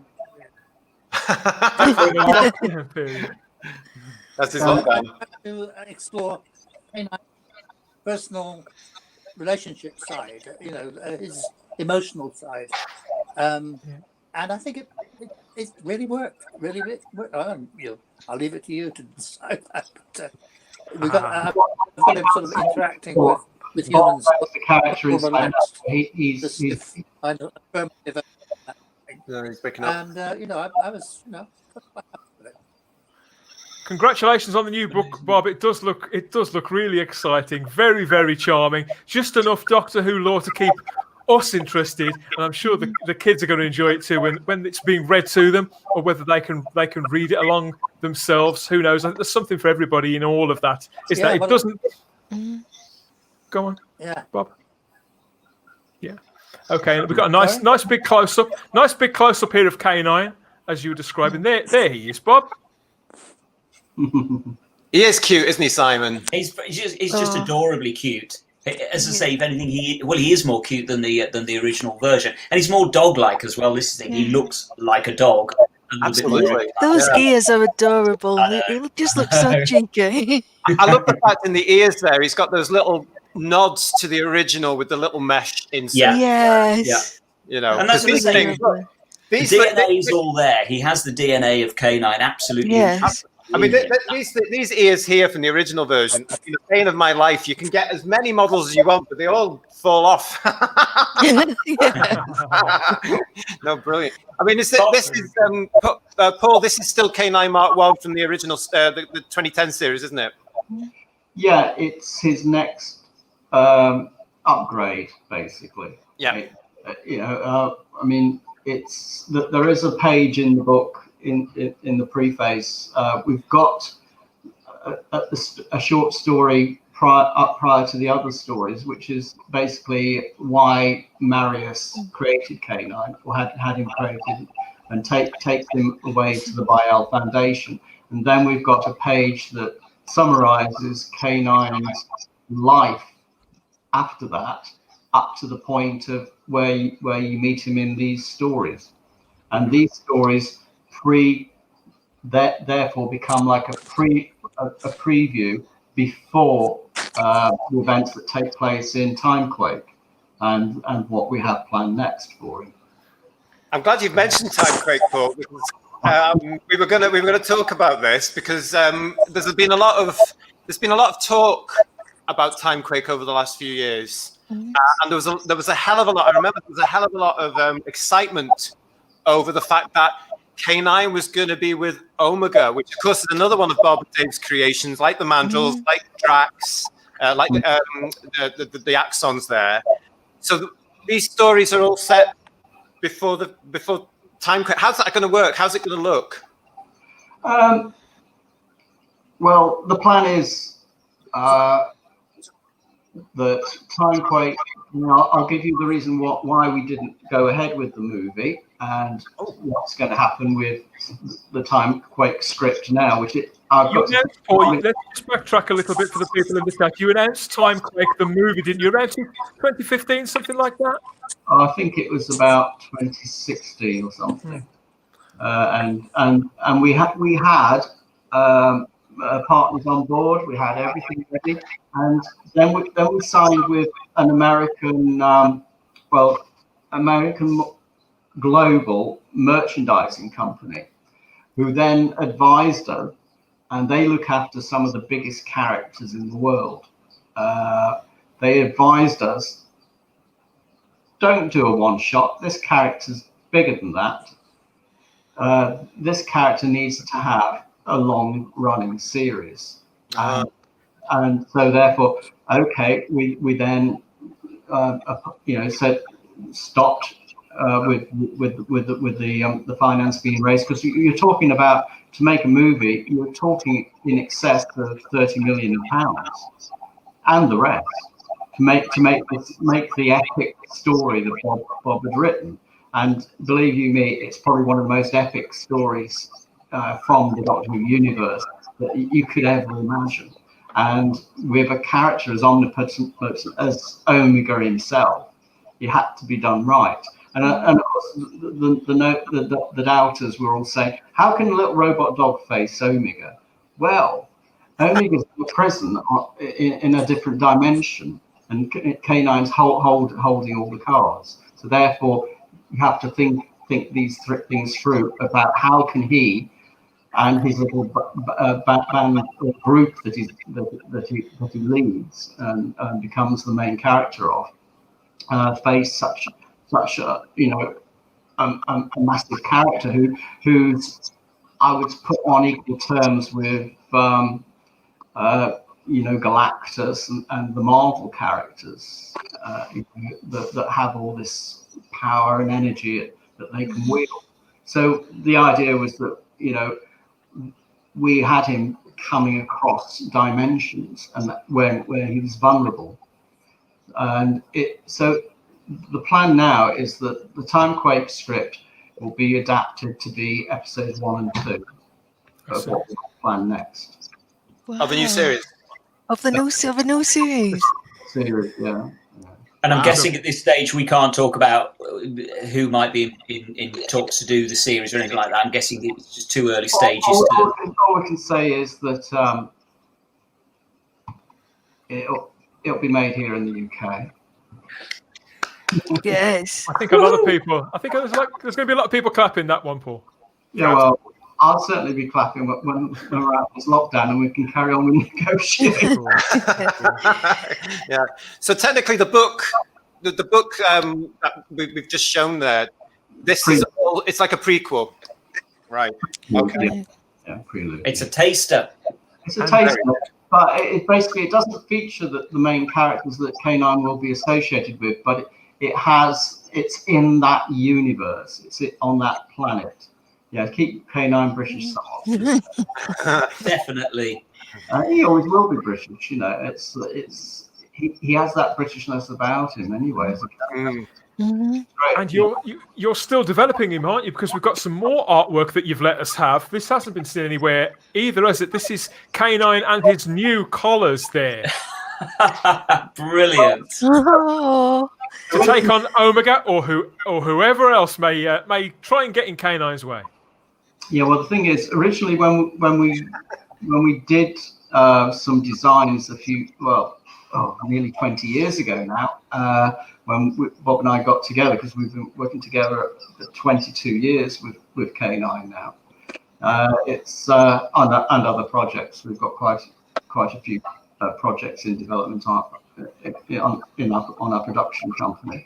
But with K9, we did these in the early days that he could have this sort of ability to morph from his living metal into collars. If you notice, I've even used the colour schemes from Thunderbirds there. You've got the heavy artillery in green. I love it. I noticed.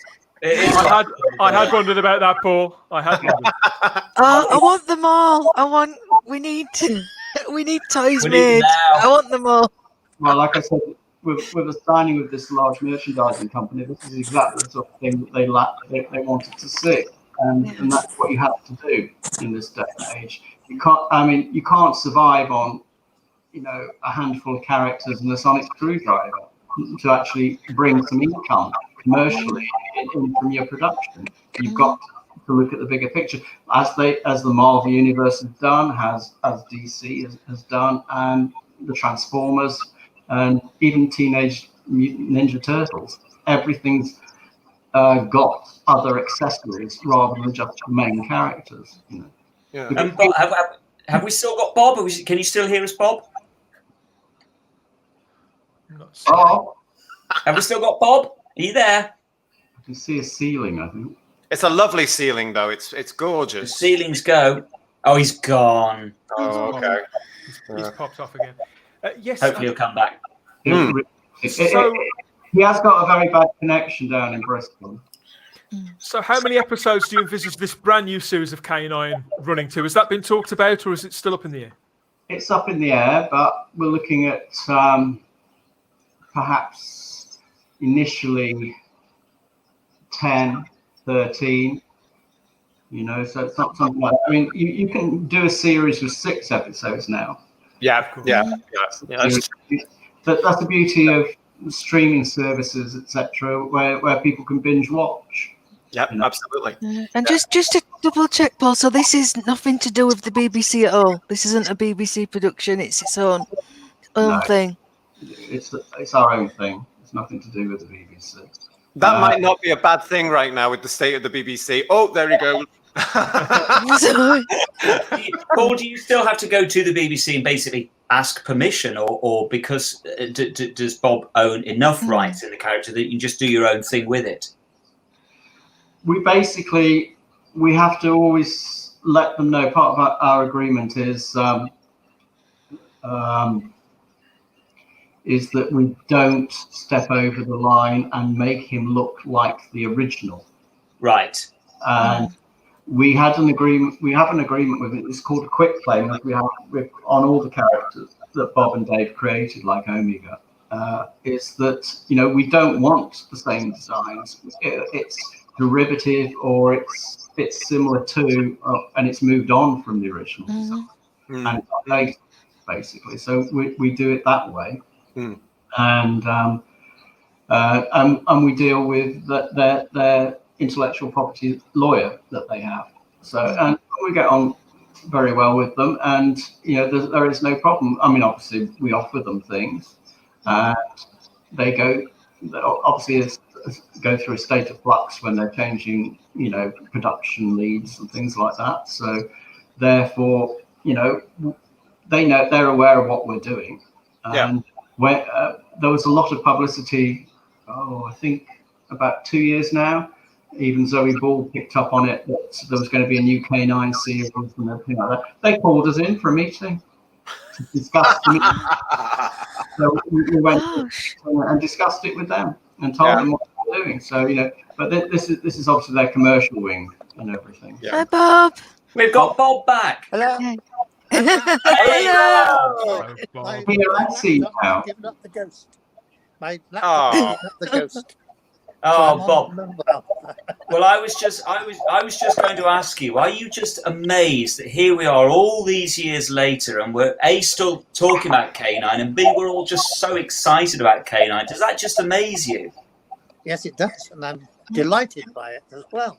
I mean, I've got a couple of nephews who play K9, which is quite interesting to Yes. I thought the younger generation are really enjoying it, so well, carry on. Yeah. Do you think, are you bored of the character, or does he still excite you?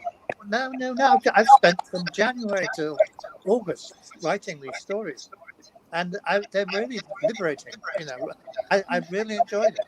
I've been exposing a different side to K9.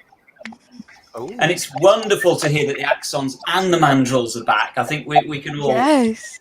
The Axons is one of my earliest memories, is the Claws of Axos. So I'm particularly pleased to hear that the Axons are back. What made you? Was that a flash of inspiration to think I'm going to bring the Axons and the Mandrills of all things back? What made you do that? Well, I mean, they're our characters. They're Dave and my characters, so we can use them without a lot of trouble from the BBC. Well, people in the chat have certainly got a few opinions about that as well. Yes. Yes, I think a lot of people are very happy to see that K9's back in Britain, Bob, and that you're going to push ahead with this show as best you can without the BBC. Yes, quite.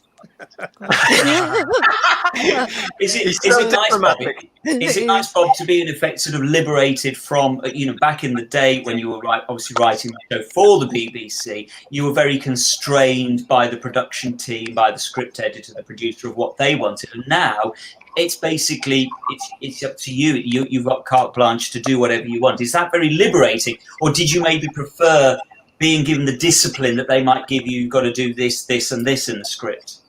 Well, we didn't actually get that far, but I could see it coming. The rope was coming out to bind your ankles together, and I could see it being led by them rather than led by myself and Paul and our people that are involved. But I mean, they were, they wanted to do it, and then suddenly somebody at the top decided not. There we go. Yeah. It's the way it goes, isn't it? Change of the wind, Yeah. change of the wind. I love the Brits, how the Brits say Bob. Bob, says Vanessa Law. She likes the name Bob, I think. Got a few comments here in the chat. Yeah. I mean, it's great news, Paul and Bob, that a new series for K9 is going to be made in Britain. Because how brilliant is that to fly the flag right now? We've got Brexit coming. We've got the whole COVID-19 coming. I mean, that's going to hopefully really generate an interest in our own industry, which really needs it right now. So congratulations. That's great news.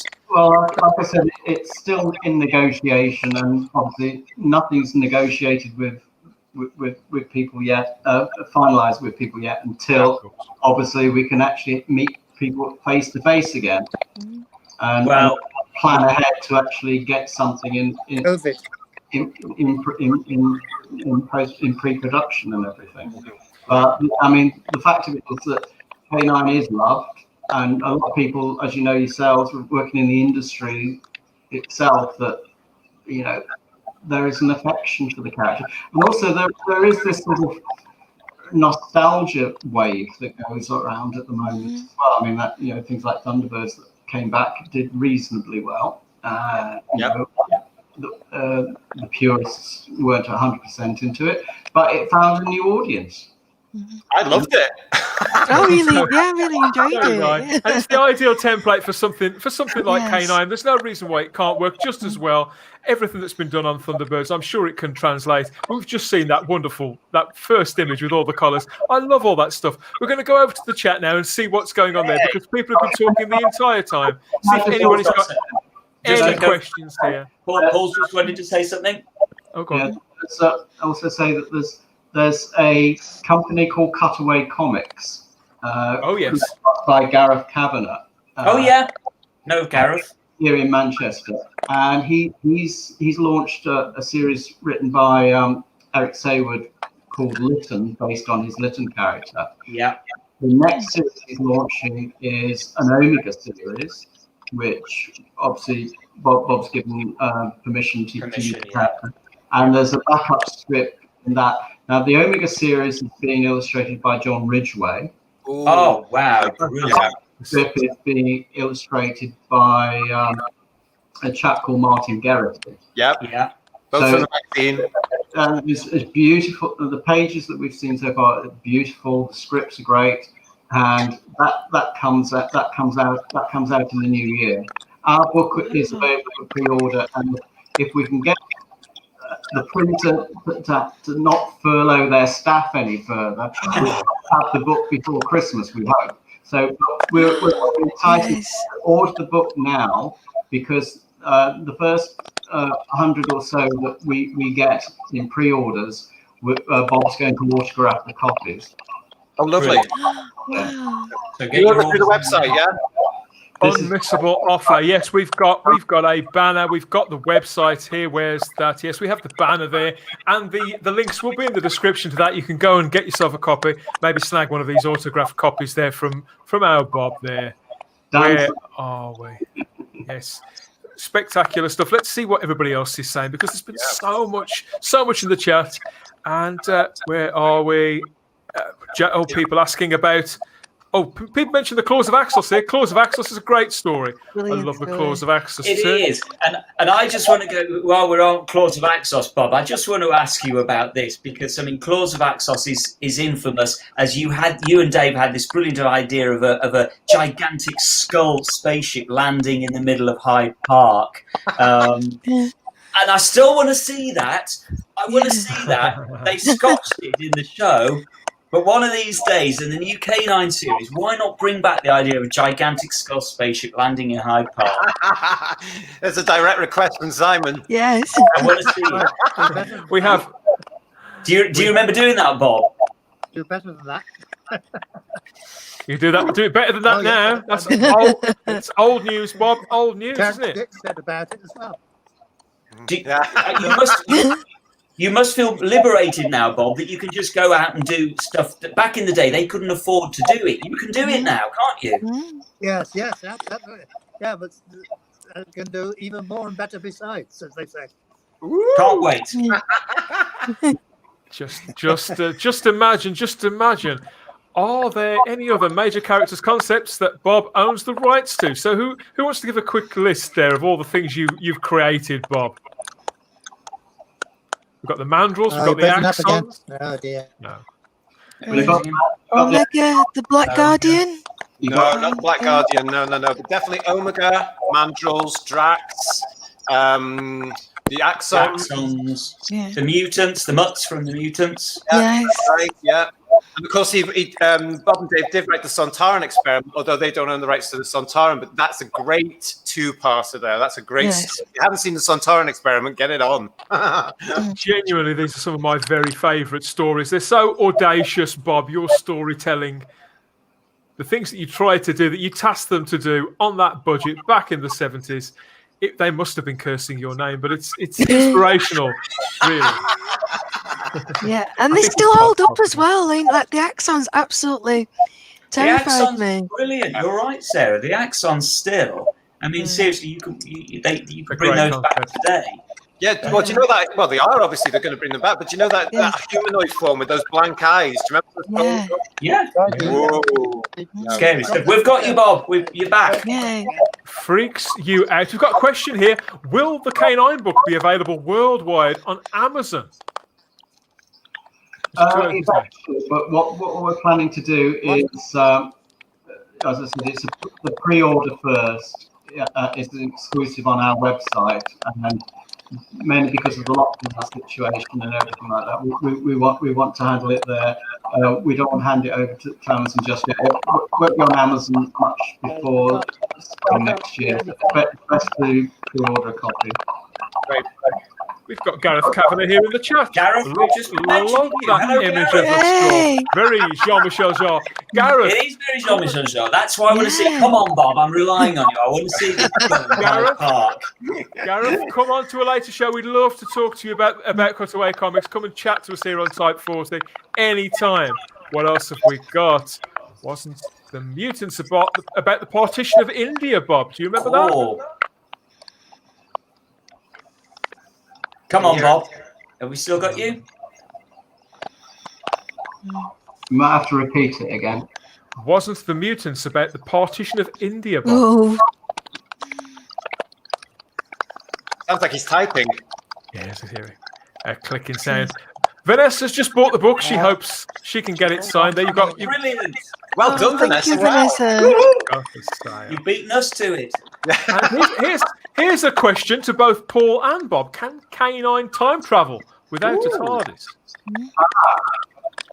There's a character in the plant who is integrally a holographic pilot of a time-space vehicle. But the vehicle is actually a piece of armature that someone can wear. So therefore, No. space. Time travel. Yeah, Oh, we've got Bob again. We've got Bob. What's he saying? Bob says no. there will be a bit of time travel. Bob, did you hear that question from the chat The earlier? answer is no. The answer is no. There you go. There you Bob go. has spoken. You can get Yeah. like Bob, You can get. can you still hear us, Bob? Have you got us, Bob? sorry, it's breaking up. Can you hear us at all? Right, let's have some more questions to both Bob and Paul in the chat. Lovely. See what you've got to say. I want to ask Bob about Drax. You see, I'm hoping, Bob, because I love Drax. I'm so pleased to hear that Drax is back as a character. Because He grows again, on you, as a doesn't he, kid, Drax?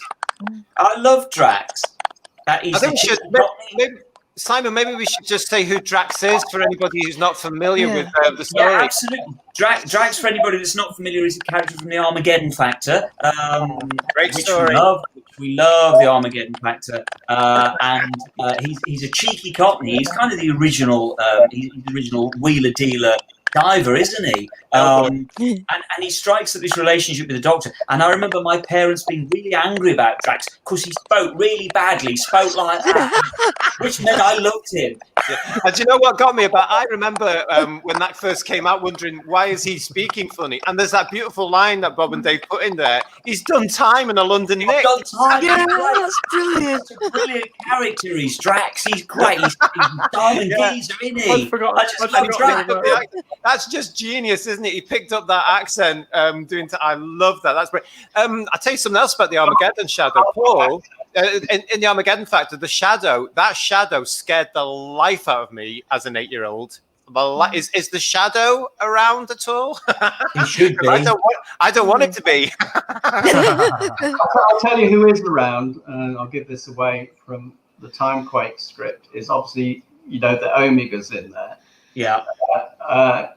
And the antimatter creatures that Omega managed Ooh. his own will. The gel darts. Well, they were never called that. No, I know. I think Colloquially, they were. I think we've got Terence Dicks to thank for that. They were only ever described as that by Terence Dicks in his novelisation. Yeah. Yeah, Good old tell. horrible great jellies. Good God. So the antimatter guards, Omega's guards, are going to be back. They'll be back. Because again, They're going to have covered in blobs, but they're going to have quite a sinister look to them. brilliant. Because again, that's one of my earliest memories. Is that I just remember the Three Doctors so well. I mean, that's just iconic, in the pantheon of Doctor Who. So it's great to hear that back. Now I'm agreeing with Sadako24 here. I always felt the Shadow could have been the Master, and probably it would have. It was scary enough already. Oh yeah, but it wasn't it. When you look at that and what he did to poor Romana, I'd never forgive him. What he did to Romana. Open up Romana. the head cannon. Open up the head cannon. Let it all come out. It's been a while. It's jogging lots of people's memories here. It's been a while since I've watched the Keter time. Disaster Area asks, well, Bob, he's not with us at the moment. He's popped off. But what was it like writing Sarah Jane's last story? That's The Hand of Fear, of course, with Eldrad. Eldrad must live. What a fantastic line. That's my favourite of Bob and Dave's scripts. There's one we didn't list. Eldrad. Eldrad. Yeah. Oh, I mentioned Eldrad at the top of the show, but I didn't. I know we didn't list it just there, do we? So we've got a list here of all of Bob Baker and Dave Martin's stories together here: the Claws of Axis, the Mutants, the Three Doctors, the Sontaran Experiments, as Paul was saying, the Hand of Fear, the Invisible Enemy, Underworld, and the Armageddon Factor. They wrote all of those together, and Bob, on his own, wrote Nightmare of Eden with the wonderful mandrills that I love so much. So pleased to have them back in any form. Here we've got a question here. Was original K9's nose weapon always intended to be a laser? It looks more like a gun barrel, but would then be difficult to aim without better neck movement. That's the point. Because he was always facing dead on, wasn't he? You have to change his entire body. Explain that in our short opening story with Marius is that it's basically meant to be a surgical laser scalpel. Oh, that makes sense. Oh, Yeah. maybe It was meant to have been originally his medical computer. Yes. So he combined the medical computer with his love of dogs, and because he wasn't allowed to take his real dog up to the Bayal Foundation satellite that it was called. Yeah. So therefore, he commissioned and helped build a cybernetic dog, but he managed to get clearance to take it by saying it's his medical computer. And also that's why had been programmed to play games like chess, so that you could help Marius pass time away. Yeah. Very, very clever. I'd never really given it, but it makes so much sense now. And it's funny, I can still remember. I remember the very end of The Invisible Enemy because I'd loved K9 so much through that story. And again, we didn't know whether K9 was stopping or not. The assumption was he would be leaving. And I just remember as The Invisible Enemy was coming towards the end, I was praying, thinking, please, Doctor, please. And he did. It's just like all your birthdays at once. It was just fantastic. I still remember it to this day. Praise. Yeah. I would have It's really weird. I would have been gutted. My life would have ended on that day if K9 had stayed on the Bayal Foundation. It would have done. Yeah. It's so weird for me because obviously K9 was already established, because I didn't get to him till school reunion. And there was so much like hype in the Doctor Who magazine and everything about K9's coming back. Oh. Yes. Oh, and that image, I mean, I remember. I still remember crying, literally crying at the end of school reunion. Yeah. Because when K9 had supposedly been killed, in inverted commas, and then he comes back. I'm filling up now. He comes back. Yeah. through She was so happy. the sunny haze. The TARDIS goes. I am filling up, and there is K9. Yeah. I cried. I'll tell you a cried. Simon. Oh. Paul? I'll tell you the story about that, Simon. Please do. As you well done. It's true. I'm not kidding. Yeah, Bob was given script approval by the BBC. That's part of what we've had to do over the years as well. And the big, Russell T Davies and Julie Gardner, when they were running Doctor Who back at that time, sent in the script for school reunion. And Bob and I sat down at his local pub in Bristol. And it was a sunny day. We were in the beer garden. I don't drink, so I was drinking something soft. And I read through the whole script. I turned around to Bob at the end and I said, they killed him off. Why have they killed him off? That was the end of the script. So Really? Whoa. Not allowed this to happen. And we spoke to Russell and we spoke to Julie about it. And they said, oh, by all means, we'll change the ending. So that was why that ending was tagged on.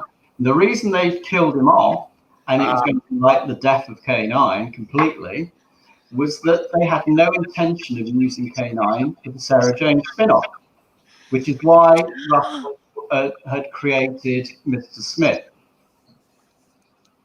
Really? Okay. His own alien computer. Okay. That's surprising. I've always been on K9's side between him and Mr. Smith. I'm afraid I know who I had, Mr. Smith or K9. Sorry. I do know that for a time Russell T Davies did consider, when he was bringing back Doctor Who, of having the Ninth Doctor, Rose and K9 in the TARDIS, that they would be the team of three, and thought better of it somewhere in the writing process. Is that why Rose was with K9 in them first figures?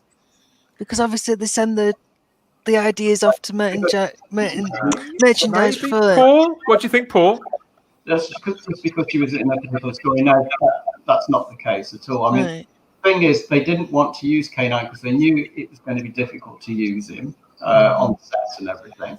The prop back then was in a terrible state because it'd been left to not to good use and everything by Matt Irvin in a garden shed or something, and therefore we've been falsely accused over the years of stopping the BBC from using K9. It's quite the opposite. They didn't want to use it. We encouraged the use, but by saying don't kill him off. Then for continuity purposes, they kept him, even though they bunged his bum hole, like a hole in space or something. So it was, they locked him away for a particular amount of time, but brought him back when they needed him.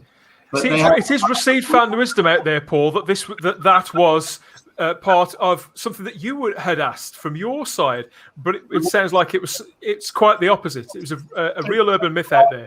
Because they had their own plan for Sarah Jane Adventures, and that was that she had an alien computer in her loft. Why would she need K9 as well? You know. Do you know what? But thank goodness you stuck to your guns, because if you look at that whole series of Sarah Jane, K9 was actually very important at the end of the day because he was there. But also, if you look at the crossover to Stolen Earth and Journey's End, he actually I was just going to say that. Yeah, a real important part in the Stolen Earth, because that Mr. Smith was nowhere near as good as K9. Oh, well, this to me it shows the difference between the two characters in that Mr. Smith just drives me to distraction. I could seriously blow up Mr. Smith. I'm sorry, I hate Mr. Smith. And this goes to show it's difficult. It is lightning in a bottle. It's difficult to get that kind of character right. And K9 could have just been as irritating as Mr. Smith. And yet we love K9. And let's be honest, being brutally honest, who has survived, K9 or Mr. Smith? We're still talking about K9, or we are talking about Mr. Smith at the moment, but... Who? Exactly. So, Paul, in that case, what you're saying is we've got you and Bob to thank for the end of school reunion when K9 trundles out of the sunset. I am filling up again. Yeah, it's so beautiful. So thank you, Paul. The original script, which we've still got a copy of and everything, like it ends just after, and K9's blown up in the school. I cannot believe that. I'd have been heartbroken. I was heartbroken, and so literally to see him just emerge in the sunshine, it's one of the best moments of. In fact, I would personally put it down as the best moment of post 2005. Yes. Without a doubt. I watched it again the other night. It was a delight, and so was seeing this lady here. Thanks for sharing this with us, Paul. Beautiful picture of yourself with this lady there. Lovely, Liz. We miss her so much as a fandom, as a family. What would she have said about him doing? We did a K9 event at the Pleasure Beach in Blackpool, and we knew about what was going on. Bob and I obviously knew what was going on, and she knew, but the audience didn't know about Sarah Jane Adventures actually becoming a thing or actually happening.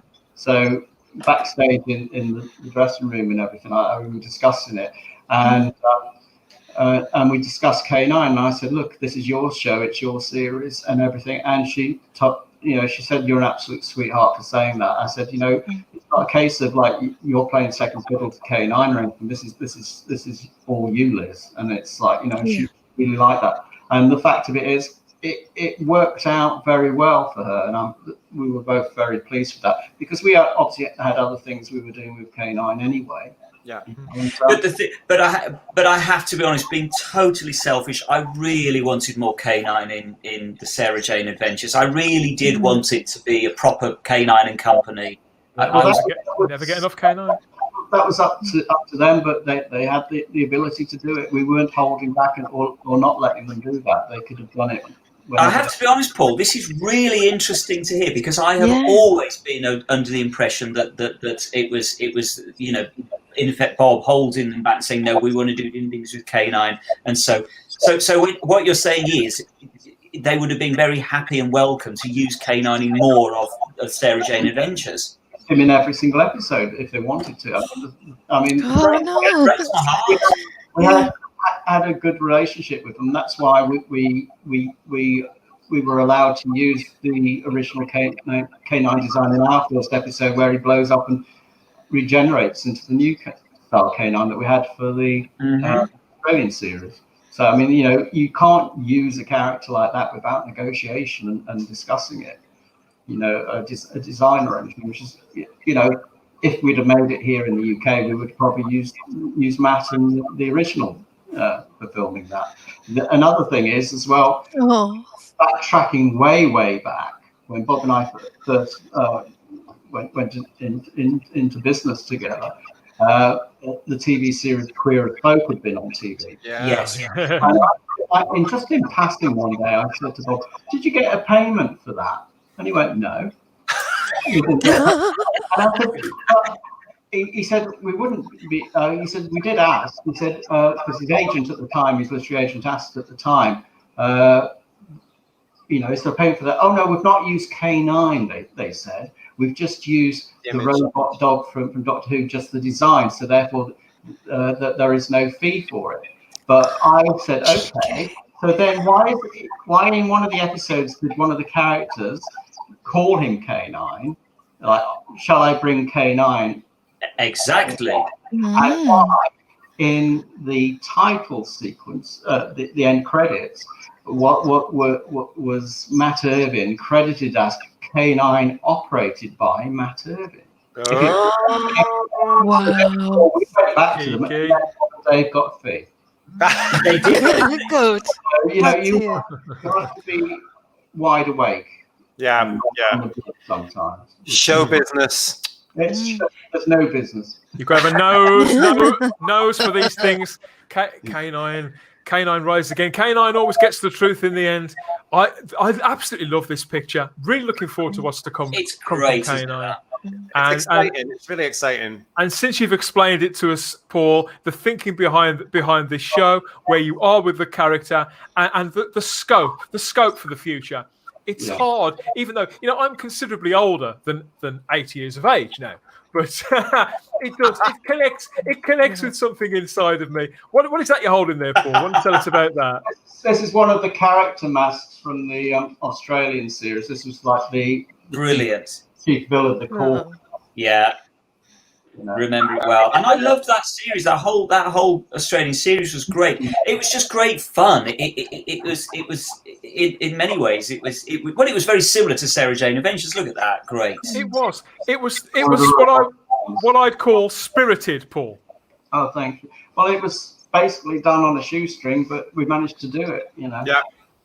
It was as much fun as the Sarah Jane Adventures. I loved that whole show. It just had a great spirit to it. They were just fun, easy watches. Yeah. Well, aren't the best shows always on a shoestring? Yes. I can't argue with that one, Paul. To be fair, Sorry? I can't argue with Sarah's point there. I know you'd rather have it any other way. You want the money? She's got a point. No, because it forces you to be more creative. It does. Yeah. It's like when we were told by one of the producers that we've got strict. Be careful over the budget now and smoke and mirrors. And I said, well, there's a lot you can do with smoke and mirrors. Yeah. So and I'll put my hand up. I went down and helped the art department out, and I wasn't afraid to get my hands dirty doing anything on the show. They were really surprised at first. Like one of the producers is coming in and he's like putting his hands on and actually being involved. I put a load of stuff out and redesigned a lot of stuff, but that had been forced on the art department by these two so-called creatives that Disney had put onto the show. And even went out one day with a couple of the guys hunting around, and we were pulling old computers out of skips and recycling them and using them on. No, you were upcycling them, Paul. You were upcycling them. Because I could have done a reality TV series behind the actual fact, I've got something like 13 hours of behind the scenes stuff that I've shot myself. So Yeah. Very good. And you can't wait to roll up your sleeves and start production on this next project, on this next series. You're quite ready to go back into the trenches again and pull this all together. I have done other things since. I've art directed a couple of films and everything. I did one which was like a giant Pet Shop Boys movie. It was all done to classical opera, but it was a tale of how this corporation were going to solve homelessness in the UK by building synthetic bricks from people's rubbish. And it got heavily awarded by The Guardian and Telegraph and people like that. And it was very highbrow. It was a very good movie, actually. You'll have to let us know what it's called. We can seek it out. It sounds unique. The Answer to Everything. The answer to Oh, everything. well. And here's a little one for you there, Simon. Simon's excitement is so infectious. This is why we love the guy. And I've got one more image specially prepared for you here, Simon. Check this out. We were talking about this the other day. And that's the canine I once that I had when I was about 10, and I want him back. I'm desperate to get. So for anybody that doesn't know, that's the Dennis Fisher canine from about 1977, 78 that those were released. Yeah. It wasn't Tom Baker, the sculpt. That was Gareth Hunt from the new. Gareth. Yeah. Yeah, Gareth Hunt from the Avengers. Yes, you're quite right. Yeah, apparently it was. They Really? used his, apparently they. Yeah, Okay. unless it's an urban myth again, somebody probably correct us. But that is the urban myth. Yeah, it was a Gareth Hunt head that they used. And when you look at it, it does look like Gareth Hunt, actually. The future does seem very, very bright for Canine going forwards. Of course it does. And we will be watching closely. How can we not? Rooting for this little fella, as always. And welcoming fresh Canine fans into the fan base, ready to meet this little dog for the first time. I think everybody is charmed by this, whichever design it is, charmed by it on exactly the same principles as you were describing, Paul. I'm so grateful to you both for joining us this afternoon. I'm sad that we've lost Bob. I think he has popped off for the time being. I think he's gone for his tea. I can't say I blame him. But please, Paul, when you speak to Bob, will you give him my gratitude and my congratulations and best wishes for all these projects going forwards. You could tell by the twinkle in his eye, Canine means something to him, and the creative juices, the spark, is still very much there with Bob Baker too. We couldn't be happy about that, could we, Simon? I'm just, it's great for me.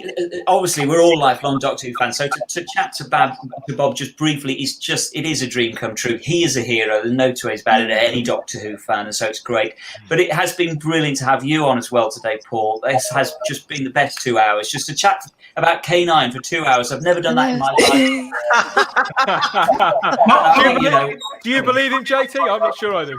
I don't believe him at all. It's just been great.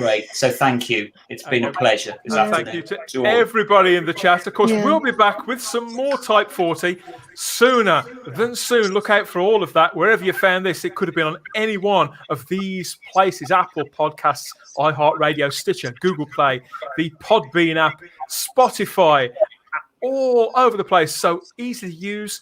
All of them so easy to use, and we're so easy to find. If I can do it, anybody can do it.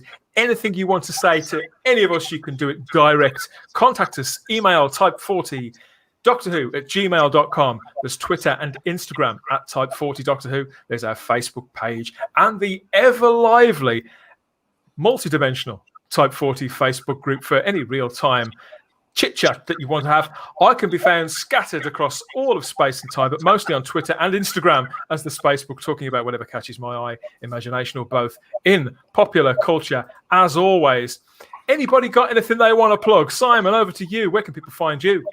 Oh, they can find me anywhere on Facebook under the Hoonatics. Come and have a look there and have a chat. There we are. Sarah, where are you hanging out lately? Where's the story? Where are the starry eyes looking? You can find me on Paula at Starry Eyed Girl. And I also just wanted to say quickly what you were saying about the future K9 and this multi-generation thing.